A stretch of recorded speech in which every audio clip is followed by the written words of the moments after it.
aujourd'hui une manifestation, puisque les dispositions légales prévoient cela pour tout citoyen dans le pays, conforme à l'article 8 de la charte de la transition. Eh bien, on va vous donner la parole à cette émission au 620 28 65 65, 620 28 69 69.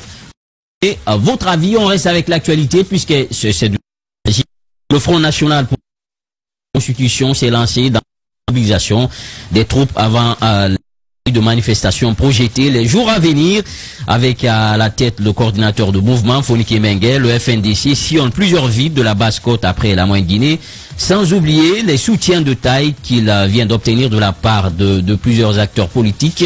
Eh bien, nous aurons Mamadou Biloba et certains acteurs politiques pour leur réaction, comme Joachim Baba Milimono de FDG, Badra Kone de la NGP, Baouri. Nous l'aurons également, si tout va bien, nous essaierons de joindre Dr Faya Milimono, président du bloc libéral, pour prendre leur avis sur cette manifestation. Également parler du voyage de Boni Yahi, qui est finalement rentré, mais qui, nous apprenons, n'a pas rencontré la plupart des acteurs politiques. Qu'est-ce que cela les inspire et quelles vont être les attentes dorénavant? Nous essaierons de comprendre tout cela avec ces acteurs politiques. Vous écoutez Radio Espace, vous nous suivez sur Espace TV. Merci de la fidélité renouvelée. Bienvenue à tous.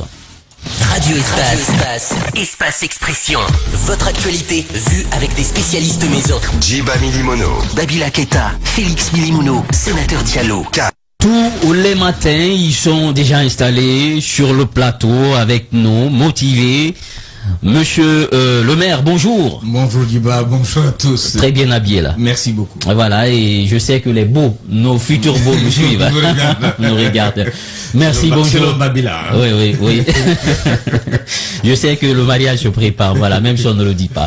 Voilà, merci d'être avec nous. Notre journaliste écrivain, on l'aime beaucoup. Sénateur, bonjour. Bonjour Djiba, bonjour à tous et bonjour à tous les téléspectateurs les auditeurs de la plus Lyon des radios, la radio s'en prend, et les téléspectateurs de la télé d'une autre planète. Voilà, d'une autre planète qui continue toujours sur cette autre planète. Ça nous rappelle beaucoup de choses.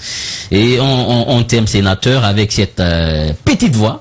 Voilà, je ne dirais pas la grosse voix. Voilà. Comme la tienne. La tienne, voilà. Merci beaucoup. Et nous avons monsieur le député Caps. Bonjour. Bonjour Djiba et bonjour à tous. Je voulais partager quelque chose ce matin. Oui. C'était une attaque à l'endroit. Je voulais dénoncer un fait caché de Alphonse, mais comme les beaux regardent, je m'abstiens de mettre ça en lumière. Babila, tu viens de me sauver. L'inquisiteur de la maison, l'intenable Babila.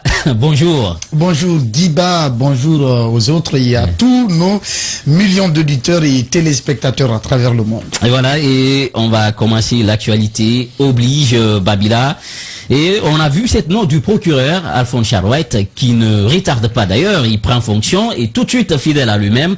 On a vu ce dossier qui circule, une plainte contre l'ancien ministre de la Justice. Justement, Djiba Milimono, dans une note qu'ils appellent, qui a pour objet injonction pour fin de poursuite judiciaire contre l'ancien ministre de la Justice qui avait été aussi conseiller à la présidence chargée des relations avec les institutions républicaines. Et donc, 6 autres cadres du ministère de la Justice garde des Sceaux pour des faits présumés de détournement de plus de 26 milliards de francs guinéens, un montant qui représente l'avance du coût, ou en tout cas du budget de construction du tribunal ad hoc qui devrait servir à l'organisation du procès des massacres du 28 septembre 2009. Et donc, Charles Wright, au lendemain de sa prise de fonction, il n'a pas tardé, après constatation de ce fait, automatiquement a émis cette note à l'endroit du procureur général près la cour d'appel de Conakry. Sauf que très malheureusement, il y a beaucoup d'interrogations qui se font aujourd'hui par rapport, n'est-ce pas, à cette note du ministre. On se demande, lui qui avait été procureur général de la cour d'appel de Conakry, à partir du moment où le poste est vacant aujourd'hui, comment se fait-il que Charles Wright, étant ministre, peut adresser un courrier, adressé au procureur général, alors que pour le moment, jusqu'ici, depuis son départ, il n'y a pas de procureur général, bien que qu'il y ait des substituts qu'on appelle les avocats généraux, mais la lettre n'est pas, ça aussi ce n'est pas qu'un seul, ils sont beaucoup. S'ils mettaient par exemple à monsieur l'avocat général, on pouvait comprendre, mais à dire à monsieur le procureur général, qui est-ce qui va recevoir ce courrier et mettre en exécution? Donc beaucoup d'interrogations se font à ce niveau. Également l'autre, conformément justement à l'article 37, si je ne me trompe, du code pénal, il y a ces interrogations autour de l'article 37, voilà, du code de procédure pénale, pour dire que là, Charles est passé un peu à côté dans sa démarche. Et l'autre remarque que les observateurs du droit font par rapport, n'est-ce pas, à cette poursuite que Charles engage, aujourd'hui on sait très bien tout ce qui est conformément, n'est-ce pas, à l'ordonnance 0007/2021 PRG CNRD portant création, compétences, organisation et fonctionnement de la Cour de répression des infractions économiques et financières CRIEF, dans son chapitre 2, compétences, article 5, dispose que la répression des infractions à caractère économique ou financier suivant est attribuée, n'est-ce pas, à la CRIEF, dont le montant est égal ou supérieur à 1 milliard de francs guinéens. Et donc, Djiba Minimono, c'est clair. Si on dit que tout détournement, ou en tout cas tout crime financier dont le montant excède 1 milliard, qu'il revient à la CRIEF de s'occuper de ces dossiers-là. Et donc on parle là de 26 milliards et quelques, l'avance d'un montant de 53 milliards pour la construction du tribunal ad hoc. Si Charles, connaissant bien sûr l'existence de cette ordonnance du président de la transition, connaissant l'existence de la CRIEF, se passe de tout cela pour adresser une instruction au procureur général de la Cour d'appel, qui n'existe pas pour le moment, au fin de poursuivre, n'est-ce pas, Mohamed Lamine Fofana et 6 autres cadres du département pour des faits présumés de détournement. Franchement, on se pose la question là-dessus, parce que là, la CRIEF, on a l'impression que le ministre de tutelle tend même à se passer de leurs compétences ou à bafouer leurs compétences dans sa démarche, alors que cela est exclusivement dévolu aujourd'hui à la CRIEF. Je me dis peut-être ce courrier-là devrait s'adresser au procureur spécial de la CRIEF afin d'engager, n'est-ce pas, une ouverture, de procéder à l'ouverture d'informations judiciaires sur ce dossier, et après essayer d'établir ou pas la culpabilité des personnes incriminées dans ce dossier. Peut-être bon, ça va être corrigé, mais bien avant là, bénéfice du doute au ministre de la Justice. Mais ce qu'il faut dire, c'est le contenu surtout de cette note. Les noms, on parle d'une certaine Madame Aminata Kumbassa. Est-ce que c'est celle dont que nous connaissons tous? Est-ce qu'il s'agit d'elle?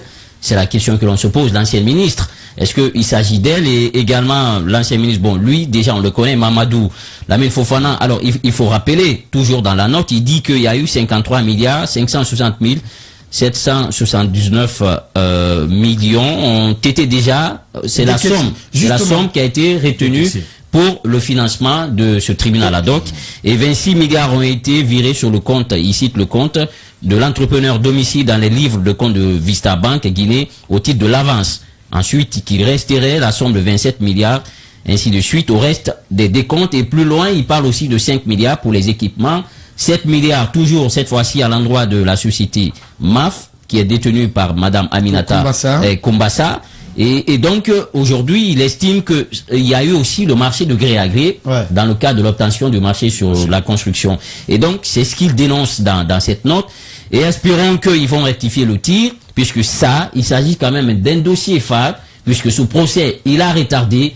400 personnes ont été écoutées dans ce dossier, des personnes qui travaillent avec le président Alpha Condé, qu'on aurait dû mettre à la touche parce que ils étaient quand même inculpés dans le dossier, même si l'inculpation ne veut pas dire culpabilité, mais ils avaient le temps quand même de se couvrir, d'échapper à la justice. Aujourd'hui, je pense que ça, il faut le saluer. même si la forme, on peut faire une dénonciation.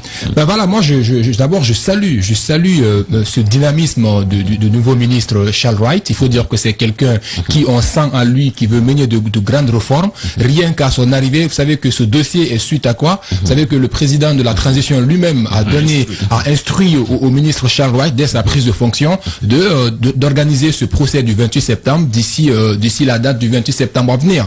Donc cela étant, ça amène le ministre forcément à s'intéresser à ça. Mais j'ai envie de rappeler à Babila, j'ai envie qu'il se souvienne d'une chose.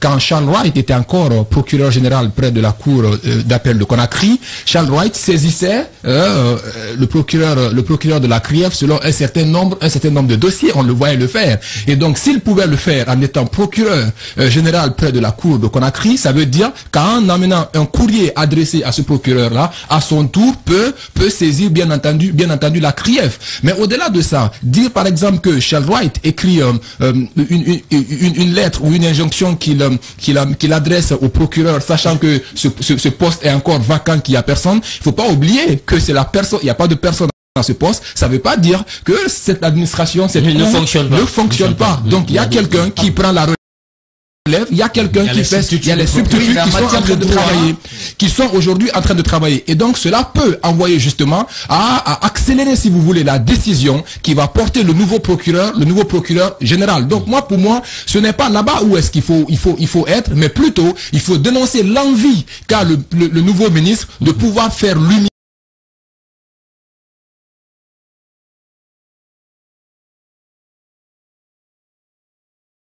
Si vous voulez, pour la construction qui a été décaissée par rapport à ce fait-là. Donc pour moi aujourd'hui, il faut saluer plus son acte et il faut demander à ce que ça puisse se poursuivre afin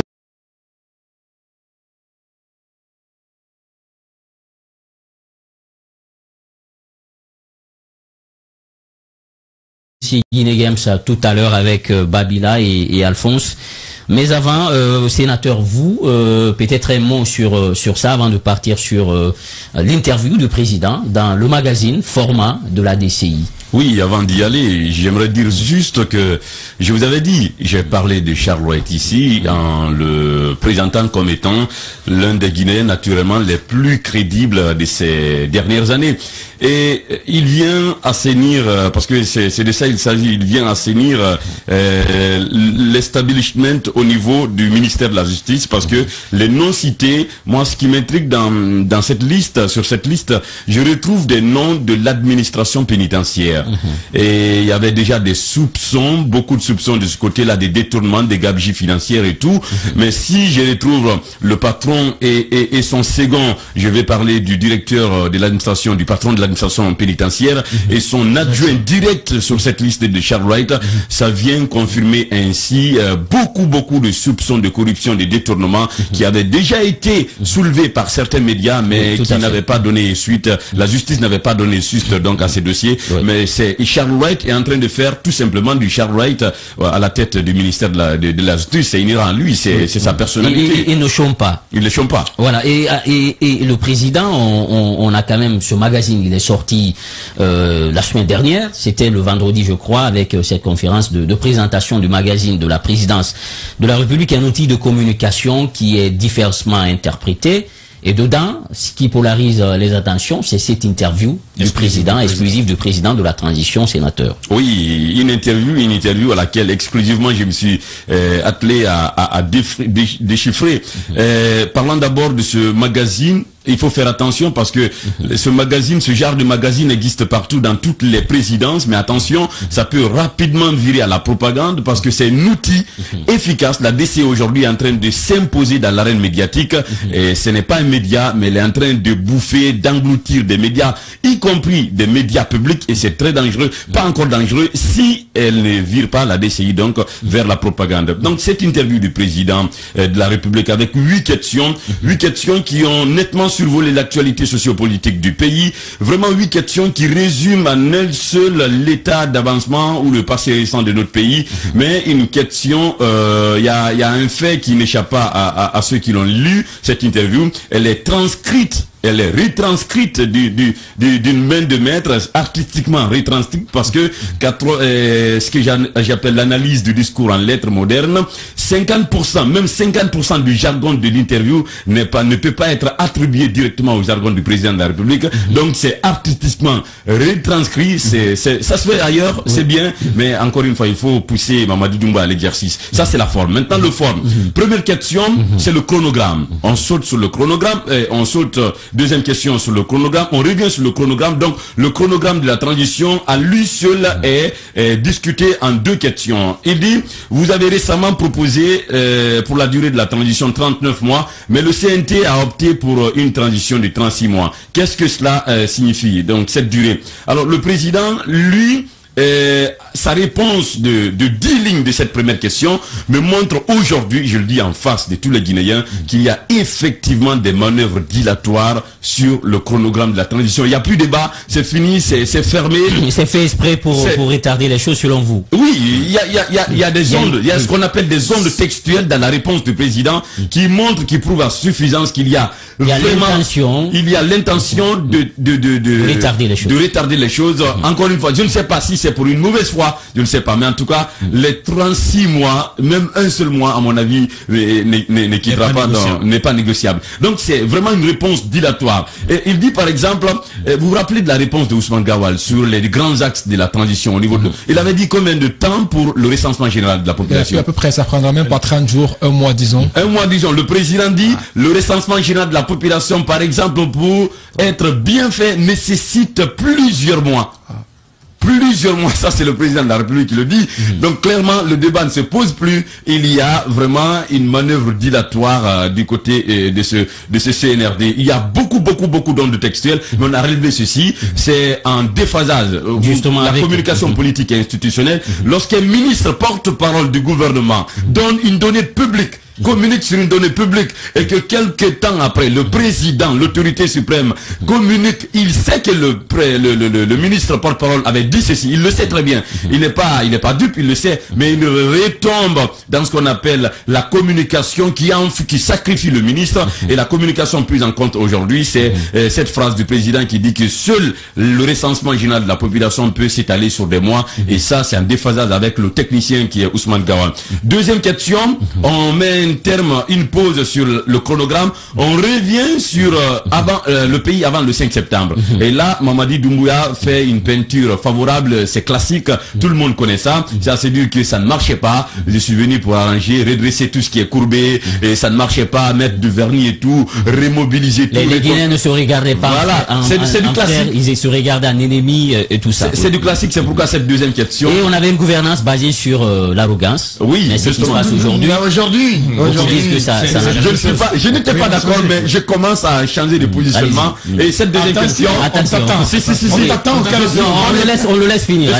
Je suis honnête avec ce que je fais. Donc cette deuxième question, elle n'avait pas lieu d'être ici, monsieur les journalistes de la DCI. Troisième question, on demande, certains estiment, ça c'est important, et on revient sur le chronogramme, certains estiment que vous vous employez à étendre la durée de la transition pour rester au pouvoir. Qu'en dites-vous? Et le président, la carte qu'il sort, c'est l'engagement. Avant aujourd'hui, Mamadi Doumbouya avait une communication d'un seul pan. Le pan, c'était l'engagement. L'engagement, c'était quoi? C'est que nous sommes venus redresser le pays. Après, nous partirons au terme de la transition. Mais aujourd'hui, ce qu'on a vu dans cette communication du président de la République, sur l'engagement, un autre pan de la communication présidentielle est né. Ce pan, c'est cependant. Il y a un mot de liaison Diba Milimono. Alphonse peut comprendre ce que j'ai dit. Je le prends pour vous, Diba. Avant, aujourd'hui, quand on demandait à Mamadi Doumbouya comment vous allez gérer la transition, il disait, j'ai pris des engagements devant le peuple de Guinée, il faut que j'aille au bout de ces engagements, c'est terminé, je rends le pouvoir. Mais aujourd'hui, il y a un connecteur logique qui est né dans la communication institutionnelle du président, c'est le mot cependant. Oui. Cependant, ça amène dans votre raisonnement une opposition à ce que vous avez dit. Il dit ceci, il dit, donc je vais respecter mes engagements, c'est celui donc de rendre au pouvoir aux civils, retour à l'ordre constitutionnel. Il dit cependant, il est raisonnable, il dit même raisonnable, ça veut dire que je peux me le permettre. Ouais, il est légitime. Voilà, il est raisonnable pour moi de corriger les défaillances qui pourraient reconduire le pays vers l'abîme, comme ce fut le cas dans un passé récent. Un autre pan est né dans la communication, il est en train de dire que le CNDD a échoué, passé récent de la transition. Oui, le CNDD a échoué. Et dit pourquoi ça a échoué. Il y a les ondes sous les phrases qui vous font comprendre que pourquoi le CNDD a échoué, c'est parce qu'il n'y avait pas de durée. La durée était minime, elle était succincte, elle était courte. Et donc moi, j'ai pris l'engagement de ramener les civils au pouvoir. Je ne vais pas trahir mes engagements, mais cependant, il est nécessaire. Je prends mon temps. Il n'a pas changé son discours quant à ce niveau-là. Il reste droit dans ses bottes par rapport à ça, parce que depuis le début jusqu'à maintenant, à ce niveau quand même, le président, il a dit depuis longtemps, je ne me précipiterai pas. On prendra le temps. D'accord, on le laisse finir. On le laisse finir. On va je peux vous sortir une analyse de 5 discours de Doumbouya. Je vous assure qu'il y avait pas cette deuxième section. On n'a pas le temps. De l'engagement. Maintenant, avec la quatrième question. On dit, monsieur le président, justement, vous avez créé la CRIEF. C'est là où les choses deviennent intéressantes parce que Doumbouya dit que un petit groupe de personnes s'enrichissait à coups de milliards de francs guinéens qui s'attribuaient aussi des biens de l'État en se servant de leur statut d'alors. Et là, c'est aussi du classique. C'est la seule question, quatrième question donc de ces 8 questions de cette interview qui me paraît, à mon avis, parce que c'est une analyse, à mon humble avis, c'est la réponse à cette quatrième question qui me paraît donc juste et légitime parce que c'est du classique. Ceux qui ont géré le pays doivent répondre de leurs actes. Et problème au niveau de cette quatrième question, problème, pourquoi? Parce que quand on a tenté de savoir si la CRIEF est là pour disqualification politique en vue de la prochaine élection présidentielle, il y a une réponse à cette question, une réponse à demi-mot. La justice se chargera de savoir qui est éligible ou pas. Ça veut dire que le débat sur l'éligibilité des politiques vers l'élection présidentielle se pose de facto. Moi, je suis... Attention, ça c'est tout à fait normal. Attention, est-ce que jusque-là, Diba, il va finir. Est-ce que jusque-là, non, est-ce que jusque-là, attention, il va finir, vous allez réagir. On a eu, est-ce que jusque-là, le débat, la transition a posé le débat sur l'éligibilité des futurs candidats à la présidentielle. C'est le bon sens. C'est une question de bon sens. Quand vous avez un casier, c'est le code électoral qui doit déterminer. Mais quand vous avez un casier sur le dos, c'est le code. Vous ne pouvez pas. Dans le code, c'est des choses qui existent. Non, attention, je vous rappelle. Il va finir. Dans un passé récent, le dernier président de la République était condamné en contumace par contumace à mort, condamné à mort. Il n'a pas été empêché. Attention, il y a beaucoup de cadres qui étaient condamnés, dont le casier qui ont des casiers longs comme ma main, comme mon bras, qui n'ont pas été inquiétés pour se présenter. Attention, aujourd'hui... Parce que quand même, il faut rappeler, c'est un principe élémentaire. Lorsque vous êtes condamné, vous perdez vos droits civils et politiques. C'est ce qui est arrivé du côté du Sénégal. Automatiquement. Khalifa Sall et Karim. C'est pas notre histoire, justement. C'est pas venu pour rectifier les tirs. Donc quand il s'inscrit dans une telle logique, ne justifiez pas par le fait que ça n'a pas été respecté par le passé, que ça ne doit pas l'être. Non, c'est pas notre... Pour l'instant, on n'est pas dans ce scénario. C'est pas notre histoire. Alors, je dis aux téléspectateurs, même si Coach Cap ne veut pas le comprendre, jusque-là, en plusieurs mois, en plus de 10 mois, le débat sur l'éligibilité des potentiels candidats à la présidentielle n'avait pas été posé aujourd'hui. Il n'est pas encore posé. Il est posé parce que... Attention. L'interprétation d'un discours dépend de la connaissance qu'on a du domaine abordé. Vous parlez de l'interprétation. Quand on parle de l'éligibilité de certains candidats, il est de facto logique de comprendre que un casier rend une personne inéligible. Oui. Donc, normalement. Attention, quand Doumbouya l'évoque, ça ne signifie pas que ceux qui sont devant la CRIEF sont condamnés et ne seront pas éligibles. Il y a des cadres, il y a des dossiers devant la CRIEF qui pourraient se retrouver avec un non-lieu. Ces personnes-là pourraient être... Pour faute de preuves ou parce qu'on s'est trompé sur les choses. Oui, c'est bien de parler en péril l'avenir politique de certains candidats. Il ne faudrait pas qu'on entre dans ce débat. La réponse est logique. Elle ressort une logique qui existe en fait, qui est devenue une coutume constitutionnelle. Parce que pour aller aux élections, il faut avoir un casier propre. Vous l'avez dit, Khalifa Sall a été retardé, a été mis de côté, mis en touche pour ça. Karim Wade a été mis en touche pour ça. Ce n'est pas pour autant que ceux qui sont devant la CRIEF aujourd'hui pourraient se retrouver dans la même circonstance. S'ils sont retenus dans les liens de la charge. Avant d'aller avec le dossier Guinée Games, allez-y rapidement. Oui, attention, parce que... Et d'ailleurs, dans cette interview, oui, je vais vous donner la parole tout à l'heure, c'est l'autre question que beaucoup d'ailleurs attendaient la réponse lorsqu'on dit, est-ce que vous avez une préférence, vous comptez parrainer un candidat. Un candidat. Un candidat. C'est la question fétiche. Il dit que mon candidat, c'est... Le peuple. C'est le peuple. Une réponse très intelligente. Oui. Oui, il n'avait que ça, naturellement. Non, finalement, on comprend que Doumbouya s'est mûri. Djiba, oui, vous finissez, je refuse d'enterrer mon raisonnement sur l'éligibilité des candidats. Vous parlez comme si nous étions dans un pays avec un passé démocratique religieux. Attention. Alphonse, il va finir. Allons devant les tribunaux, les cours des tribunaux, et puis il y aura des non-lieux. Non. Et vous parlez d'un pays... Il va finir. D'un pays avec une justice, avec un passé judiciaire qu'on connaît. Je reprends. Ça, c'est pour ceux qui ont lu l'interview comme moi. Rapidement. Puisqu'on a d'autres dossiers. Jusque-là, le débat sur l'éligibilité des candidats n'était pas posé. Et là, il est indirectement posé. La justice, même si c'est un principe démocratique et universel, la justice, une fois que quelqu'un est condamné, son statut de candidat à une présidentielle est remis normalement en cause. Mais ce n'était pas le cas en Guinée. Doumbouya est venu remettre les pendules à l'heure. Attention. Le professeur Alpha Condé a plusieurs fois été condamné, mais tous les régimes suivants l'ont gracié. Mais c'est ce que je te dis. Donc, c'est ce que je te dis. Lansana Conté n'a jamais gracié. Si. Alpha Condé de la condamnation par D'accord, on va pas, c'est compris. On va continuer. Pour finir avec la forme d'Iba, on n'aura pas le temps d'explorer tout le fond.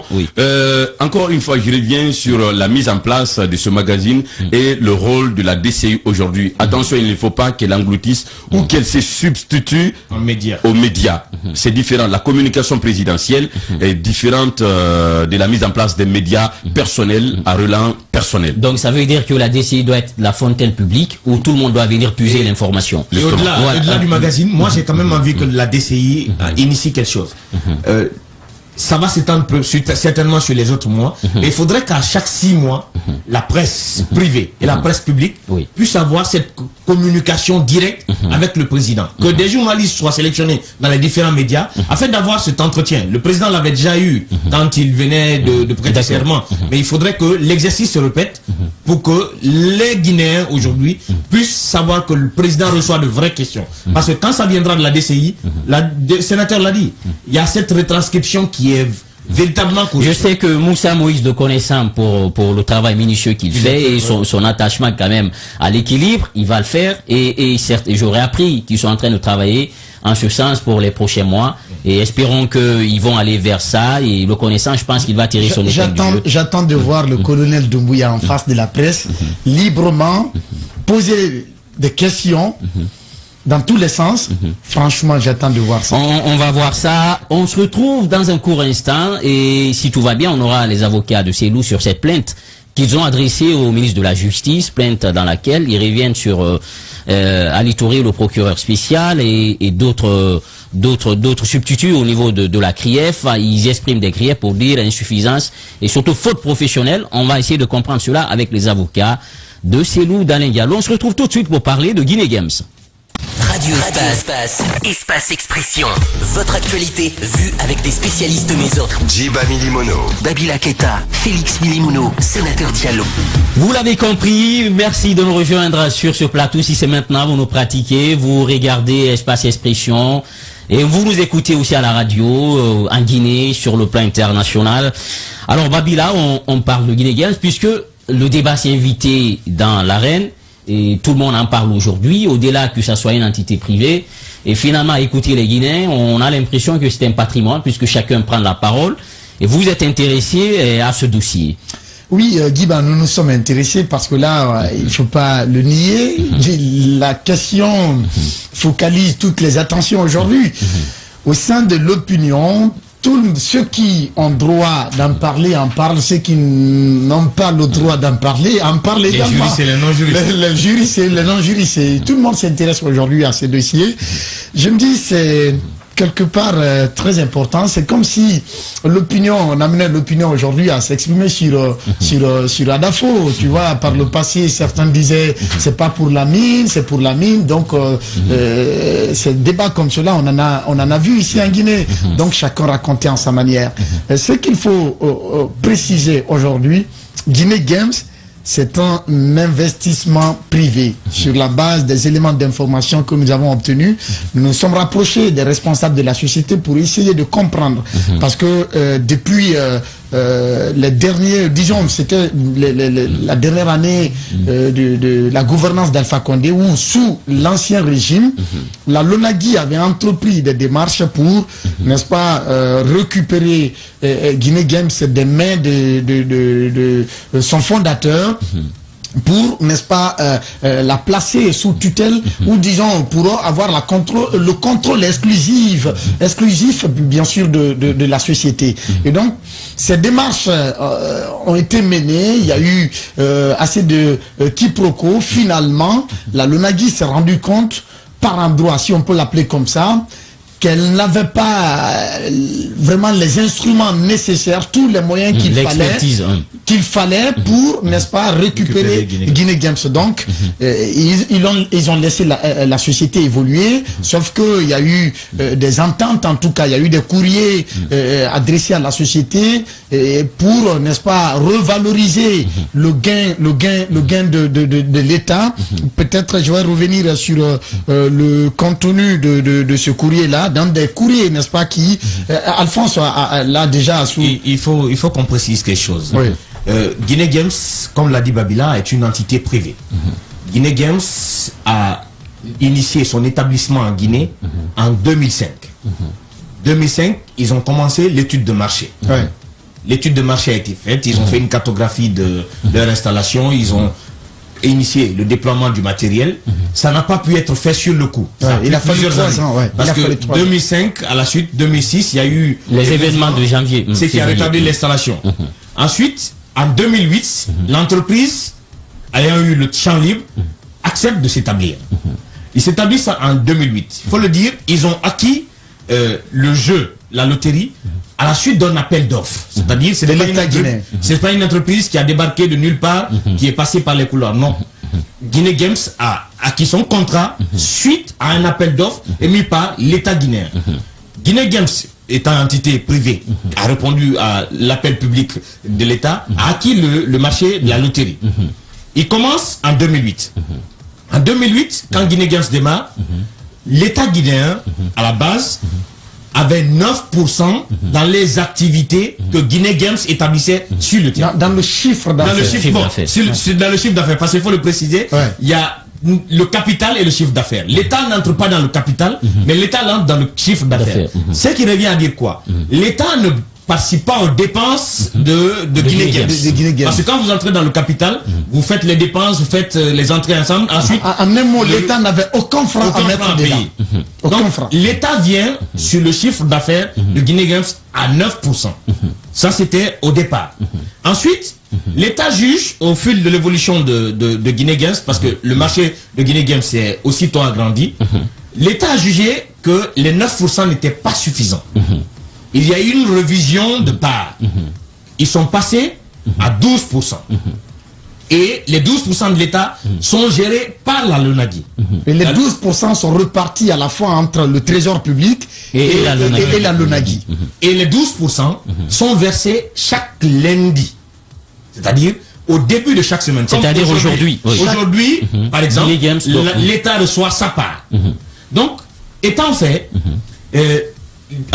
c'était sous Alpha. C'était sous Alpha quand les manœuvres, les soucis de Guinée Games quand même, l'entreprise se portait très bien comme un champ.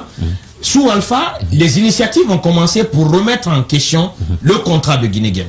Ce qu'il faut souligner dans le contrat de Guinée Games, parce qu'il y a quand même cette incohérence qui ressort tout le temps.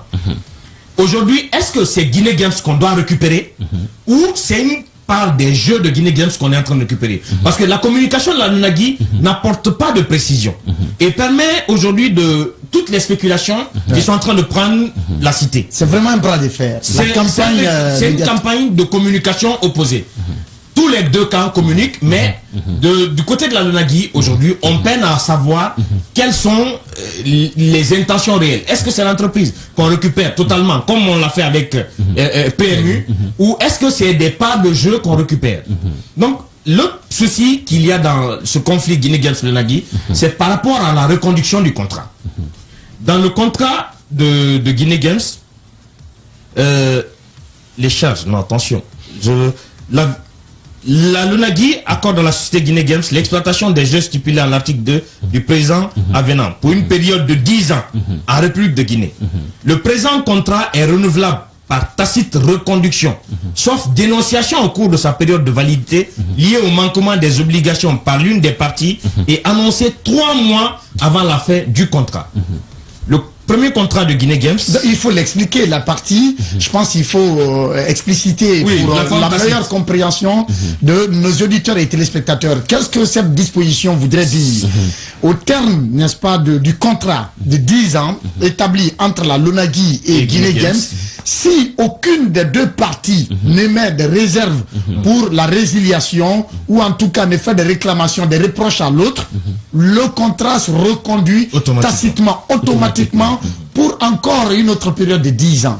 Donc, et c'est ce qui a normalement, chaque année, si l'État souhaitait le faire, il faut respecter. Voilà. Il faut respecter ce délai de 3 mois avant, un courrier devrait être adressé à Guinée Games pour dire l'État ou la Lunagui a constaté ces éléments et donc pour ce faire, nous souhaitons mettre fin à notre collaboration avec Guinée Games. Mais ce n'est pas fait. Avant, ce n'est pas fait. Et donc c'est à partir de là, si c'est fait, les deux parties maintenant vont organiser des rencontres pour statuer sur les mécanismes, n'est-ce pas, de cessation de contrat. Ce qui n'a pas été fait. En 2011, le contrat a été reconduit par tacite reconduction. Puisqu'aucune des parties, ni la Lunagui, ni Guinée Games, n'a jugé que le contrat portait un défaut. Ils ont donc reconduit de façon tacite, comme le dit les dispositions du contrat. Ensuite, en 2021, l'année passée, le contrat a été reconduit de façon tacite. Mais cette fois-ci, la Lunagui a émis l'envie, pas la dénonciation, parce que on parle de dénonciation. Mais la Lunagui a émis l'envie d'augmenter les parts de l'État guinéen dans les recettes. Il faut le dire que les parts de l'État guinéen, qui étaient à 12%, on voulait les faire passer cette fois-ci à 18%. Non, d'abord, ils sont allés à 15. Ils ont renégocié pour aller à 15%. Et Guinée Games a accepté cela. Et Guinée Games a émis toujours, n'est-ce pas, sa volonté, a exprimé sa volonté de toujours dialoguer avec l'État. Si toutefois l'État pense qu'il pourrait gagner, ils peuvent négocier, s'entendre autour de quelque chose. Et Guinée Games, selon, n'est-ce pas, les explications des responsables, qu'ils étaient vraiment disposés à augmenter la part de l'État dans les chiffres d'affaires. Et c'est justement ces démarches-là qui ont fait que la spéculation ou le bras de fer d'alors s'est calmé. Et donc, ils ont mis fin à cela. Après même, il y a eu la directrice, l'ancienne directrice de la Lunagui, a adressé un courrier à Guinée Games. C'était le 19 avril 2021 avec pour objet renégociation du contrat d'exploitation. Elle dit renégociation. Donc ça veut dire que l'État n'était plus dans la dynamique de nationaliser. Non, c'était de renégocier le contrat afin d'augmenter les parts. Voilà. C'est l'État de 15 à 18%. Dans ce courrier Guiba Milibono, Madame Aminata Silla, c'est cela, elle dit nous faisons suite à notre lettre. Voilà, il y avait une première lettre du 9 février 2021 suivie de la réunion que nous avons eue, c'est-à-dire une réunion avec Guinée Games à la fois, avec votre directeur technique et celui chargé des ressources humaines le 12 février 2021 au sujet de la renégociation, elle dit bien de la renégociation du contrat d'exploitation qui lie nos deux entités. À cet effet, nous vous informons que le contrat en cours arrive à expiration aujourd'hui, 19 avril 2021, et que nos services techniques finalisent le projet de contrat, que que nous vous transmettons, elle dit que nous vous transmettrons dans les jours à venir, dans les jours qui suivent. Nous vous rappelons que nous sommes toujours en attente, n'est-ce pas, du règlement des jeux relatifs à votre jeu de grattage électronique. C'est-à-dire, la Lonagui a sollicité même au-delà des jeux des que autres Guinée Games segments. est en train des autres segments de jeux que Guinée Games développe aujourd'hui. La boule 5 sur 90, 5,90, mais aussi les paris sportifs. La Lonagui voudrait, n'est-ce pas, insérer, n'est-ce pas, dans les prérogatives de Guinée Games une nouvelle forme de jeu, un autre segment de jeu qui est mentionné dans son courrier, parce qu'elle dit le grattage électronique afin d'examiner sa validation à notre niveau. Et donc, ça c'était Aminata, la directrice, Madame Aminata Silla, en date du 19 avril 2021. Donc ça veut dire que sous Alpha Condé, ce bras de fer était derrière nous. L'État était dans une nouvelle approche de renégociation. Et puis de partir de 15% à 18%. Selon les indiscrétions. Et au-delà de la renégociation, ce qui est ressorti de cette... Parce qu'il y a eu un cadre technique, c'est-à-dire la Lonagui et le service technique de Guinée Games avaient tenu une réunion. Au-delà de rehausser la part de l'État qui passait à 18% dans le chiffre d'affaires de Guinée Games, il s'agissait d'insérer un nouveau segment de jeu du côté de Guinée Games, c'est-à-dire le grattage en ligne. Ce qui revient à confirmer que le contrat n'était pas rémission. Donc, parce que là, il n'y a pas eu de dénonciation. Il n'y a pas eu de dénonciation préalable. Il y avait une renégociation. Donc, il y a une tacite recondition du contrat. Et une ambition d'augmentation des parts de l'État dans le contrat. Oui. Ceci étant fait, ceci n'ayant pas abouti, parce que, il faut le dire, Aminata Silla s'est fait remplacer à la suite de la prise du pouvoir par le CNRD. Il y a un décret qui tombe, qui annonce que les jeux de loterie sont rapatriés dans le patrimoine de l'État guinéen. À travers la Lonagui. Mais dans ce décret, il est précisé que ceux dont la licence est encore en cours ne sont pas concernés par le décret. Là où aujourd'hui le débat se pose, c'est est-ce que Guinée Games doit être rapatrié le 13 août, parce que le délai fixé par la Lonagui pour rapatrier les jeux, c'est le 13 août. Est-ce que Guinée Games, à partir du 14 août, doit revenir à la Lonagui? Non. Selon les termes juridiques. Les termes juridiques, la convention. Puisqu'on parle de tacite. Et non seulement de la convention, mais du décret. Où le problème se pose? Pourquoi Guinée Games ne peut pas revenir directement dans le portefeuille de l'État? La licence d'exploitation est annuelle. Et elle est payée chaque début d'année. Et nous apprenons que Guinée Games a payé déjà sa licence. Guinée Games, au-delà de payer sa licence, l'a payé à temps.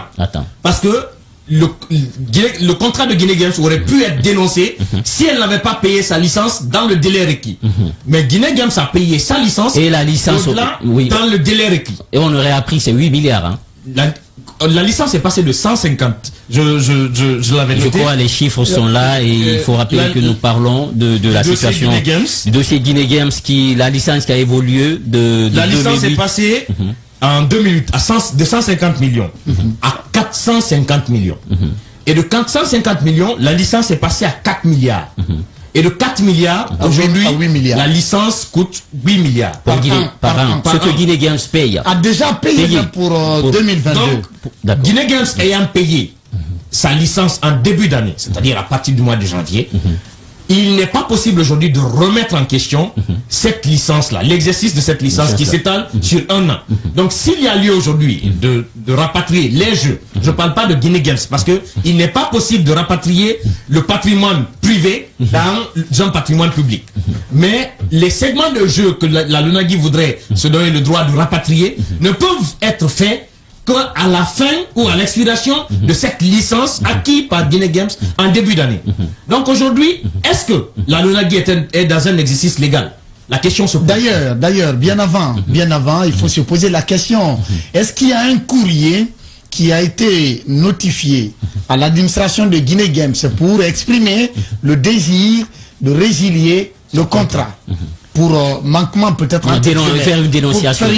3 mois bien avant. 3 mois bien avant. Cela n'a pas été fait parce qu'après la prise du pouvoir par le CNRD, déjà il y avait des mécanismes de renégociation qui étaient engagés par l'ancienne directrice régionale. Ce qui voudrait dire que le contrat du 19 avril qui prenait fin le 19 avril 2021, qui n'avait pas été dénoncé, est en cours de validité pour encore 10 autres années.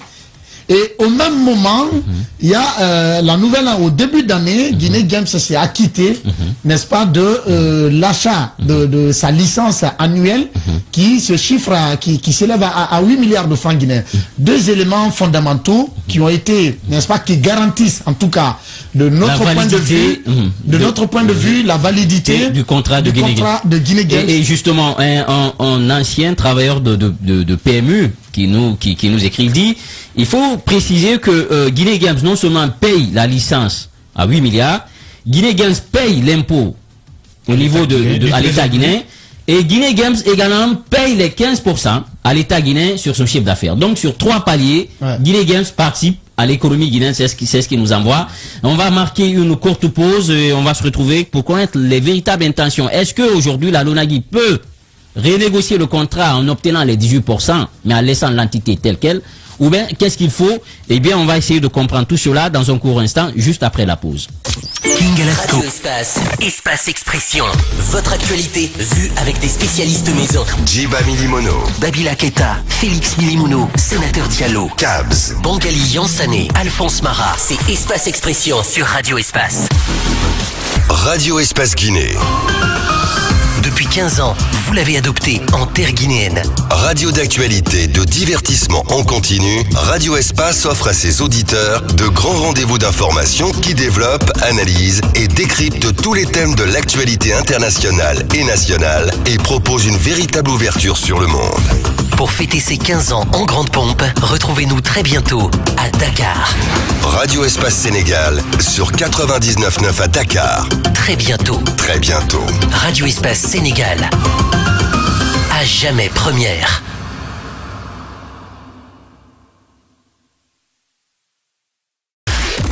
Retrouvez-nous sur les réseaux sociaux. Radio Espace sur Facebook et Twitter. Radio Espace Guinée. Numéro 1 sur les réseaux sociaux depuis plus de 10 ans. Radio Espace Guinée. Radio Espace Guinée. Amalapouya, Gorée, Koréra, Boubouya, Dabis, Pont de Fer, Solaya, Limania, Katako, Kolaboui, Filira, Amdalaï sur 99.7. Radio Espace Kakandé, la plus bagataille. La plus bagataille des radios. Radio Espace Guinée est sur TikTok. Radio Espace Guinée, numéro 1 sur les réseaux sociaux. Vivez une fête sensationnelle, mortelle, exceptionnelle. Multidimensionnelle peut-être? Non, désolé. Ah d'accord. Ce modèle d'annonce, il n'y a que Adafo Média pour le faire. Pour toute information, contactez-nous 628 06 06 60. Adafo Média. Et si vous commenciez maintenant? Les talents sûrs ne meurent jamais. Quelles que soient les épreuves, les difficultés, les crises, les circonstances, ils arrivent toujours à se surpasser et restent sous les projecteurs. Avec l'audace, tout devient possible. Les plus beaux palmarès de l'audiovisuel guinéen, c'est sur Adafo Média. Adafo Média, le futur, vivons-le ensemble. Espace TV Guinée est sur YouTube. Abonne-toi. Espace Guinée sur YouTube. Espace TV en avance sur les réseaux sociaux.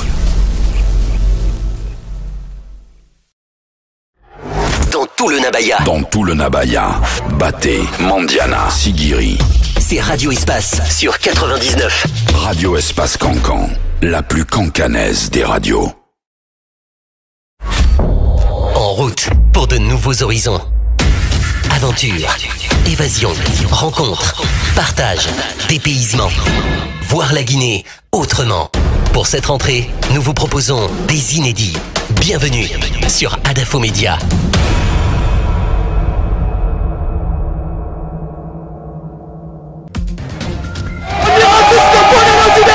Des réactions à Conakry recueillies par notre partenaire d'Espace TV.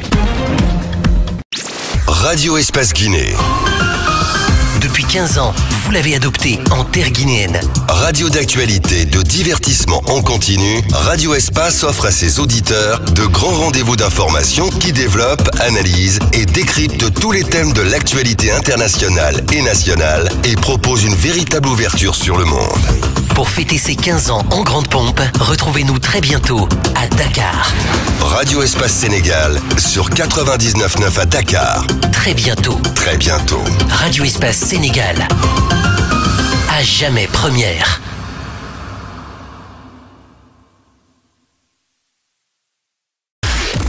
Retrouvez-nous sur les réseaux sociaux. Radio Espace sur Facebook et Twitter. Radio Espace Guinée. Numéro 1 sur les réseaux sociaux depuis plus de 10 ans. Radio Espace Guinée. Radio Espace Guinée. Amalapouya, Gorée, Koréra, Boubouya, Dabis, Pont de Fer, Solaya, Limania, Katako, Kolaboui, Filira, Amdalaï sur 99.7. Radio Espace Kakandé, la plus bagataille. La plus bagataille des radios. Radio Espace Guinée est sur TikTok.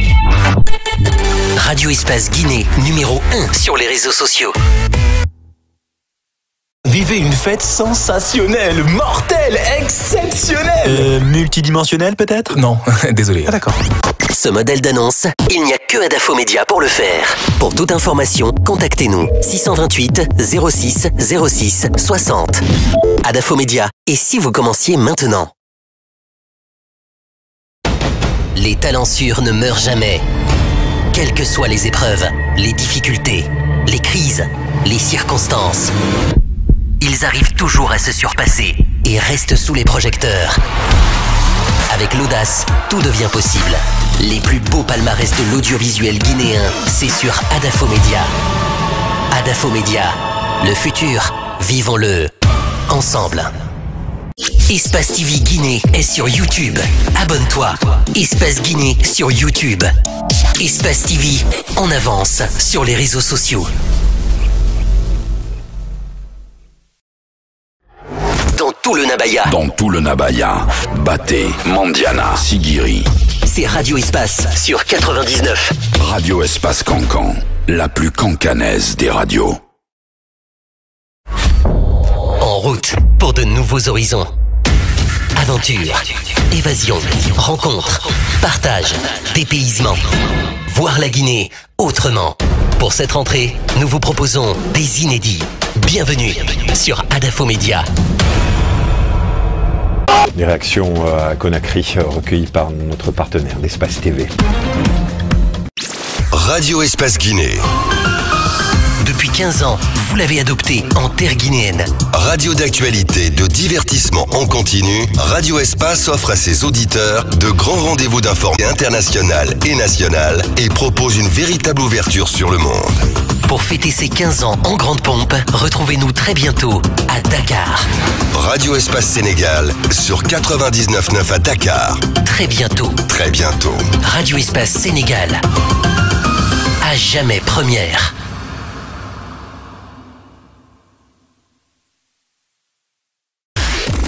Retrouvez-nous sur les réseaux sociaux. Radio Espace sur Facebook et Twitter. Radio Espace Guinée. Numéro 1 sur les réseaux sociaux depuis plus de 10 ans. Radio Espace Guinée. Radio Espace Guinée. Amalapouya, Gorée, Koréra, Boubouya, Dabis, Pont de Fer, Solaya, Limania, Katako, Kolaboui, Filira, Amdalaï sur 99.7. Radio Espace Kakandé, la plus bagataille. La plus bagataille. Radio Espace Guinée, numéro 1 sur les réseaux sociaux. Vivez une fête sensationnelle, mortelle, exceptionnelle. Multidimensionnelle peut-être? Non, désolé. Ah d'accord. Ce modèle d'annonce, il n'y a que Adafo Média pour le faire. Pour toute information, contactez-nous 628 06 06 60. Adafo Média. Et si vous commenciez maintenant? Les talents sûrs ne meurent jamais. Quelles que soient les épreuves, les difficultés, les crises, les circonstances, ils arrivent toujours à se surpasser et restent sous les projecteurs. Avec l'audace, tout devient possible. Les plus beaux palmarès de l'audiovisuel guinéen, c'est sur Adafo Média. Adafo Média, le futur, vivons-le ensemble.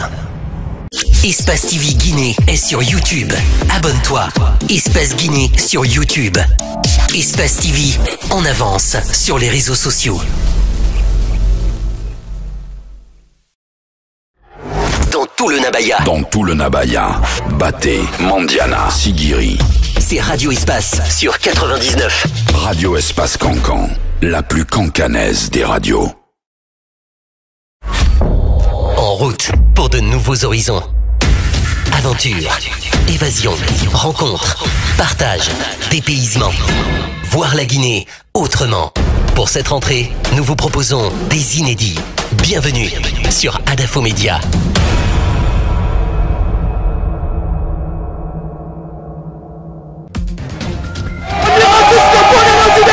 Des réactions à Conakry recueillies par notre partenaire d'Espace TV. Radio Espace Guinée. Depuis 15 ans, vous l'avez adopté en terre guinéenne. Radio d'actualité, de divertissement en continu, Radio Espace offre à ses auditeurs de grands rendez-vous d'information qui développent, analysent et décryptent tous les thèmes de l'actualité internationale et nationale et propose une véritable ouverture sur le monde. Pour fêter ses 15 ans en grande pompe, retrouvez-nous très bientôt à Dakar. Radio Espace Sénégal sur 99.9 à Dakar. Très bientôt. Très bientôt. Radio Espace Sénégal. À jamais première.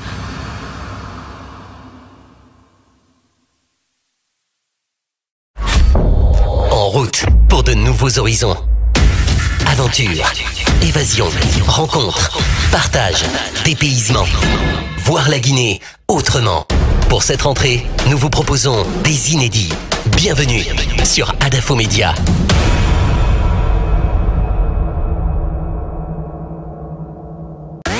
Radio Espace Guinée est sur TikTok.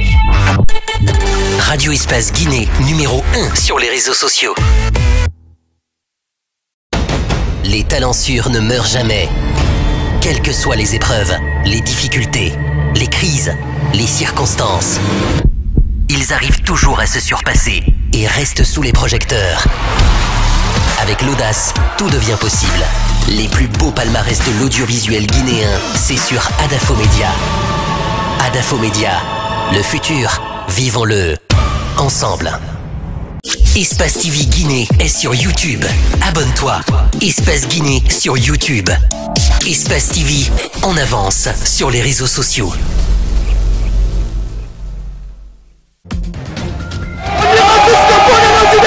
Des réactions à Conakry recueillies par notre partenaire d'Espace TV. Radio Espace Guinée. Radio Espace Guinée. À Malapouya, Gorée, Koréra, Boubouya, Dabis, Pont de Fer, Solaya, Limania, Katako, Kolabui, Filira, Amdalaï sur 99.7. Radio Espace Kakandé, la plus bagataille. La plus bagataille des radios. Vivez une fête sensationnelle, mortelle, exceptionnelle. Multidimensionnelle peut-être? Non, désolé. Ah d'accord. Ce modèle d'annonce, il n'y a que Adafo Média pour le faire. Pour toute information, Djiba Milimono. Babilac. Oui, vous l'avez compris, merci de nous rejoindre dans la seconde partie de votre émission Espace Expression avec toute l'équipe au grand complet. On va faire le tour de la question avec les acteurs politiques. Mais avant, les soutiens de taille qui viennent d'obtenir le Front National pour la défense de la Constitution s'est lancé dans la remobilisation des troupes avant les séries de manifestations projetées les jours à venir avec à la tête de la coordination du mouvement Fouriké Mengue, le FNDC sillonne plusieurs villes de la Basse-Côte bien après la Moyenne-Guinée, sans oublier les soutiens de taille qu'ils viennent d'obtenir de la part de plusieurs acteurs politiques. Nous aurons si tout va bien, Mamadou Biloba du FNDC, Joachim Baba Milimono de l'FDG, Badra Kone de l'NGP, Baouri de l'UDRG, Faya Milimono également, nous aurons du Bloc libéral et peut-être le coordinateur de la Corède, Elhaj Mamadou Silla, si tout va bien. On va essayer de le joindre également pour connaître son avis sur cela. Beaucoup d'acteurs qui se bousculent pour donner leur et partager le fond de leur pensée sur cette question aujourd'hui qui taraude les esprits et qui inquiète l'opinion publique ici en Guinée. Alphonse, dossier Guinée Games avant de passer à l'autre thématique. Dossier Guinée Games, on continue. Aujourd'hui, Guinée Games, la fermeture de Guinée Games qui est annoncée, met en péril plusieurs emplois. Prenons le pôle emploi. Aujourd'hui, Guinée Games, c'est 12 000 emplois directs. Ça, c'est les statistiques dont dispose l'entreprise. Et 64 000 emplois indirects. Parce qu'il faut le dire, les kiosques aujourd'hui, les points dans lesquels les kiosques sont installés, c'est carrément une gestion collégiale. Les machines sont offertes à un groupe d'étudiants. C'est-à-dire, vous mettez soit à 3 ou à 4 sur une machine, vous êtes formé à la gestion de la machine. À la suite de ça, comment vous gérez? Par exemple, vous avez cours le matin. Celui qui n'a pas cours le matin gère le kiosque jusqu'à ce que celui qui a cours le matin revienne. Et quand celui-là revient, l'autre repart en classe, il gère. Donc, ces kiosques-là, ceux qui gèrent aujourd'hui, parce qu'il est reproché dans les argumentaires que ressort la LONAGUI, que Guinée Games n'a pas de contrat de salarié avec ces gens. Guinée Games, aujourd'hui, faisant un contrat avec ces gens-là, défavorise ses citoyens. Parce que dans un contrat de travail, on vous fixe un salaire qui peut être de juste 5 millions, 2 millions, 15 millions. Mais si vous avez une rentabilité de plusieurs dizaines de millions, ça revient à l'entreprise. Si vous avez un contrat, la rentabilité... Donc vous gagnez moins. Qu'est-ce que Guinée Games, quel est le mécanisme que Guinée Games a fait? C'est-à-dire, ces citoyens-là deviennent actionnaires de Guinée Games. Des actionnaires indirects. En gérant le qui sont évalués, qui sont renumérés sur la base de la rentabilité qu'ils font. De leur vente. De leur vente. Et cette rémunération est reçue tous les mardis. C'est-à-dire, eux, ils reçoivent ce qui devait être leur salaire tous les mardis, à hauteur de 7% de leur chiffre. Alors que l'État même avait demandé, selon les informations, de leur accorder 3% au départ. Mais au lieu de 3%, Guinée Games est parti sur 4%.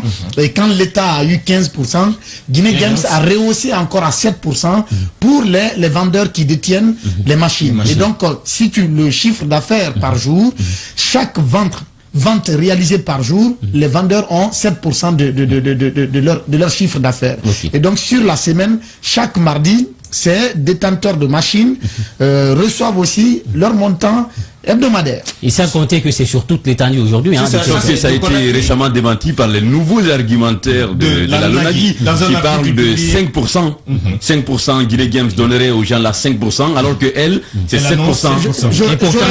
Et pourtant, dans le cahier des charges, j'aurais aimé entendre les détenteurs de ces machines eux-mêmes parler. Non, on va le faire. Pourquoi je le dis? Parce que si la LONAGUI se substitue à ces gens-là pour dire que non, c'est faux, je pense, tu vois, un et ça, même c'est une communication. L'autre enjeu. Après l'entretien qu'on a eu avec un spécialiste dont on va taire le nom, des questions de jeu en Guinée, il est ressorti deux choses. Pourquoi aujourd'hui l'État devrait se méfier de récupérer les jeux de Guinée Games? C'est dans la gestion des parieurs. La PMU, aujourd'hui, quand vous pariez sur les numéros et que la cagnotte est de 30 millions, s'il y a 30 gagnants, les 30 gagnants se répartissent les 30 millions. C'est-à-dire, c'est la masse collective vous répartissez. Donc, les gens ne perdent pas, l'État ne perd pas. L'État n'investit rien. Parce que la cagnotte est définie. Où ça? Guinée Games ou PMU. C'est pour ça d'ailleurs que PMU est décrié en Guinée. PMU, justement, ça dit tous les jours, il y a un chiffre qui est donné. Pour dire la cagnotte, c'est 30 millions ou 60 millions ou 100 millions. On définit. Et s'il y a 100 gagnants? Tout le monde parie. S'il y a 200 gagnants, c'est le montant là qui va être reparti entre les 200 gagnants. Donc, et ça, les parieurs de PMU nous l'ont confirmé. L'autre difficulté, selon ce spécialiste, c'est que avec Guinée Games, le mécanisme est différent. Chez Guinée Games, quand vous pariez, vous pouvez faire le même jeu que quelqu'un qui a vous avez cotes, surtout sur les matchs et autres. Vous pouvez gagner, par exemple, 100 millions. par parieur. Et les 100 millions ne sont pas répartis entre les parieurs les personnes qui vont gagner le même résultat que vous. Si vous avez 100 gagnants le même jour et que c'est de 100 millions la cagnotte, chacun de ces gagnants-là a 100 millions. Et Guinée Games souvent peut se retrouver dans un déficit. C'est-à-dire, ils font moins de ventes que de gains. Les parieurs gagnent plus d'argent que d'argent encaissé pour les paris. Et ça, c'est arrivé à plusieurs reprises. Ah oui, parce qu'il y a un que nous avons rencontré récemment qui aurait gagné, qui a gagné, ça il faut l'affirmer, 1 milliard. 1 milliard, il a gagné. Ça, c'est un seul individu qui a gagné 1 milliard. Maintenant, imaginez-vous que vous vous retrouvez avec des scénarios comme ça. Oui. Et le pire, c'est pas ça. C'est que dans la même journée où celui-là a gagné 1 milliard, il y a plusieurs autres qui ont gagné 3 millions, 10 millions. Dans les petits 100 millions, 200 millions, 300 millions, etc. Dans la même journée, ces gens-là ont gagné cette somme-là. En même temps que celui qui a eu le milliard, d'autres ont eu 10 millions. Il y en a 100 millions dans la même journée. Et cette cagnotte-là ressort des caisses de Guinée Games.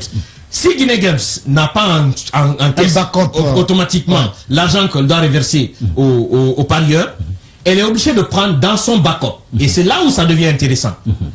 L'entreprise qui est Guinée Games a une responsabilité vis-à-vis des citoyens et un engagement vers l'État. Cet engagement-là lui contraint à mettre à disposition des gagnants l'argent qu'ils ont gagné à la suite du jeu. Et cet argent n'est pas très souvent, ne correspond pas très souvent à la somme de ce qui a été fait comme pari.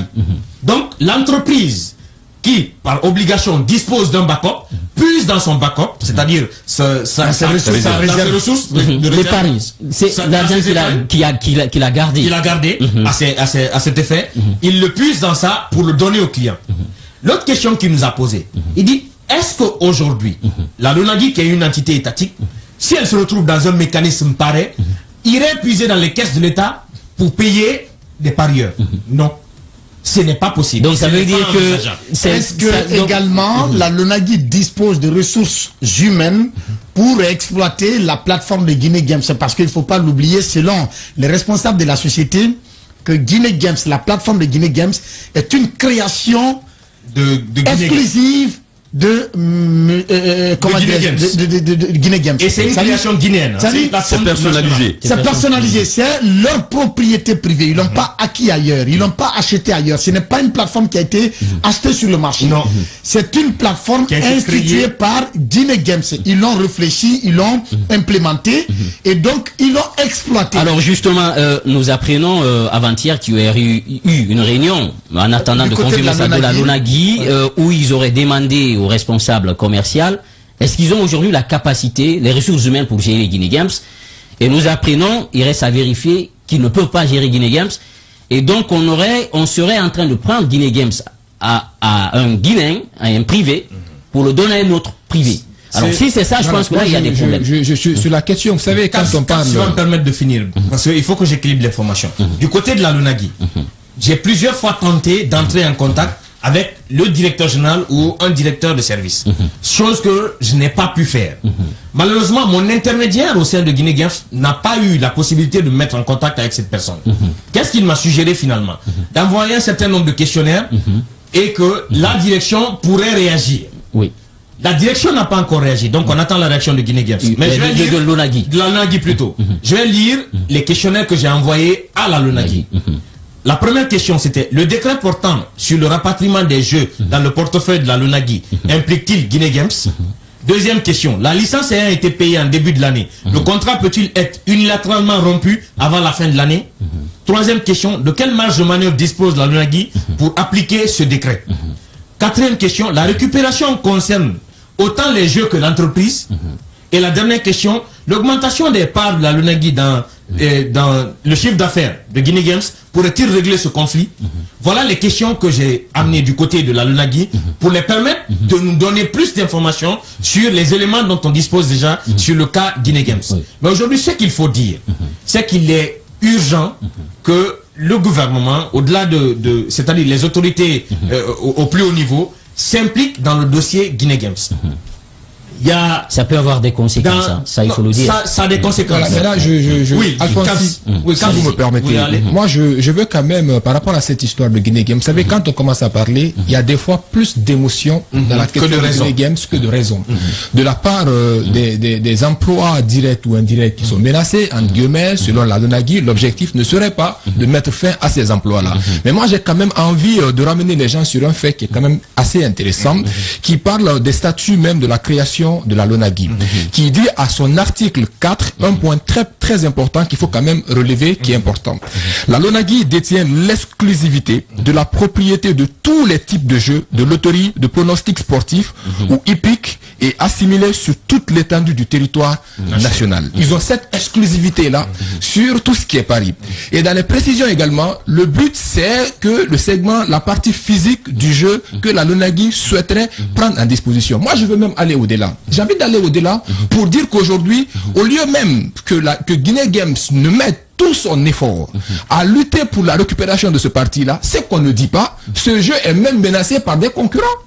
Par des concurrents, aujourd'hui, on sait que là où Guinée Games doit même mettre sa lutte, c'est plus à digitaliser ce jeu-là, parce que les concurrents qui sont sur le digital sont en train de reprendre les choses en main. Donc moi je pense qu'aujourd'hui, il est beaucoup plus intéressant de mener le combat ailleurs, que plus de se mettre à mettre les gens sur la rue, mettre les gens, les promoteurs qui sont là à parler pour mettre ça dans la rue, pendant qu'il y a le fond du dossier qui est là. Pour l'instant, il est important donc que ces gens puissent justement réorienter leur débat et que la discussion se fasse. Et c'est pourquoi moi j'interpelle plus la LONAGUI à aussi accepter de prendre la parole pour pouvoir mieux expliquer ces faits-là, pour envoyer les gens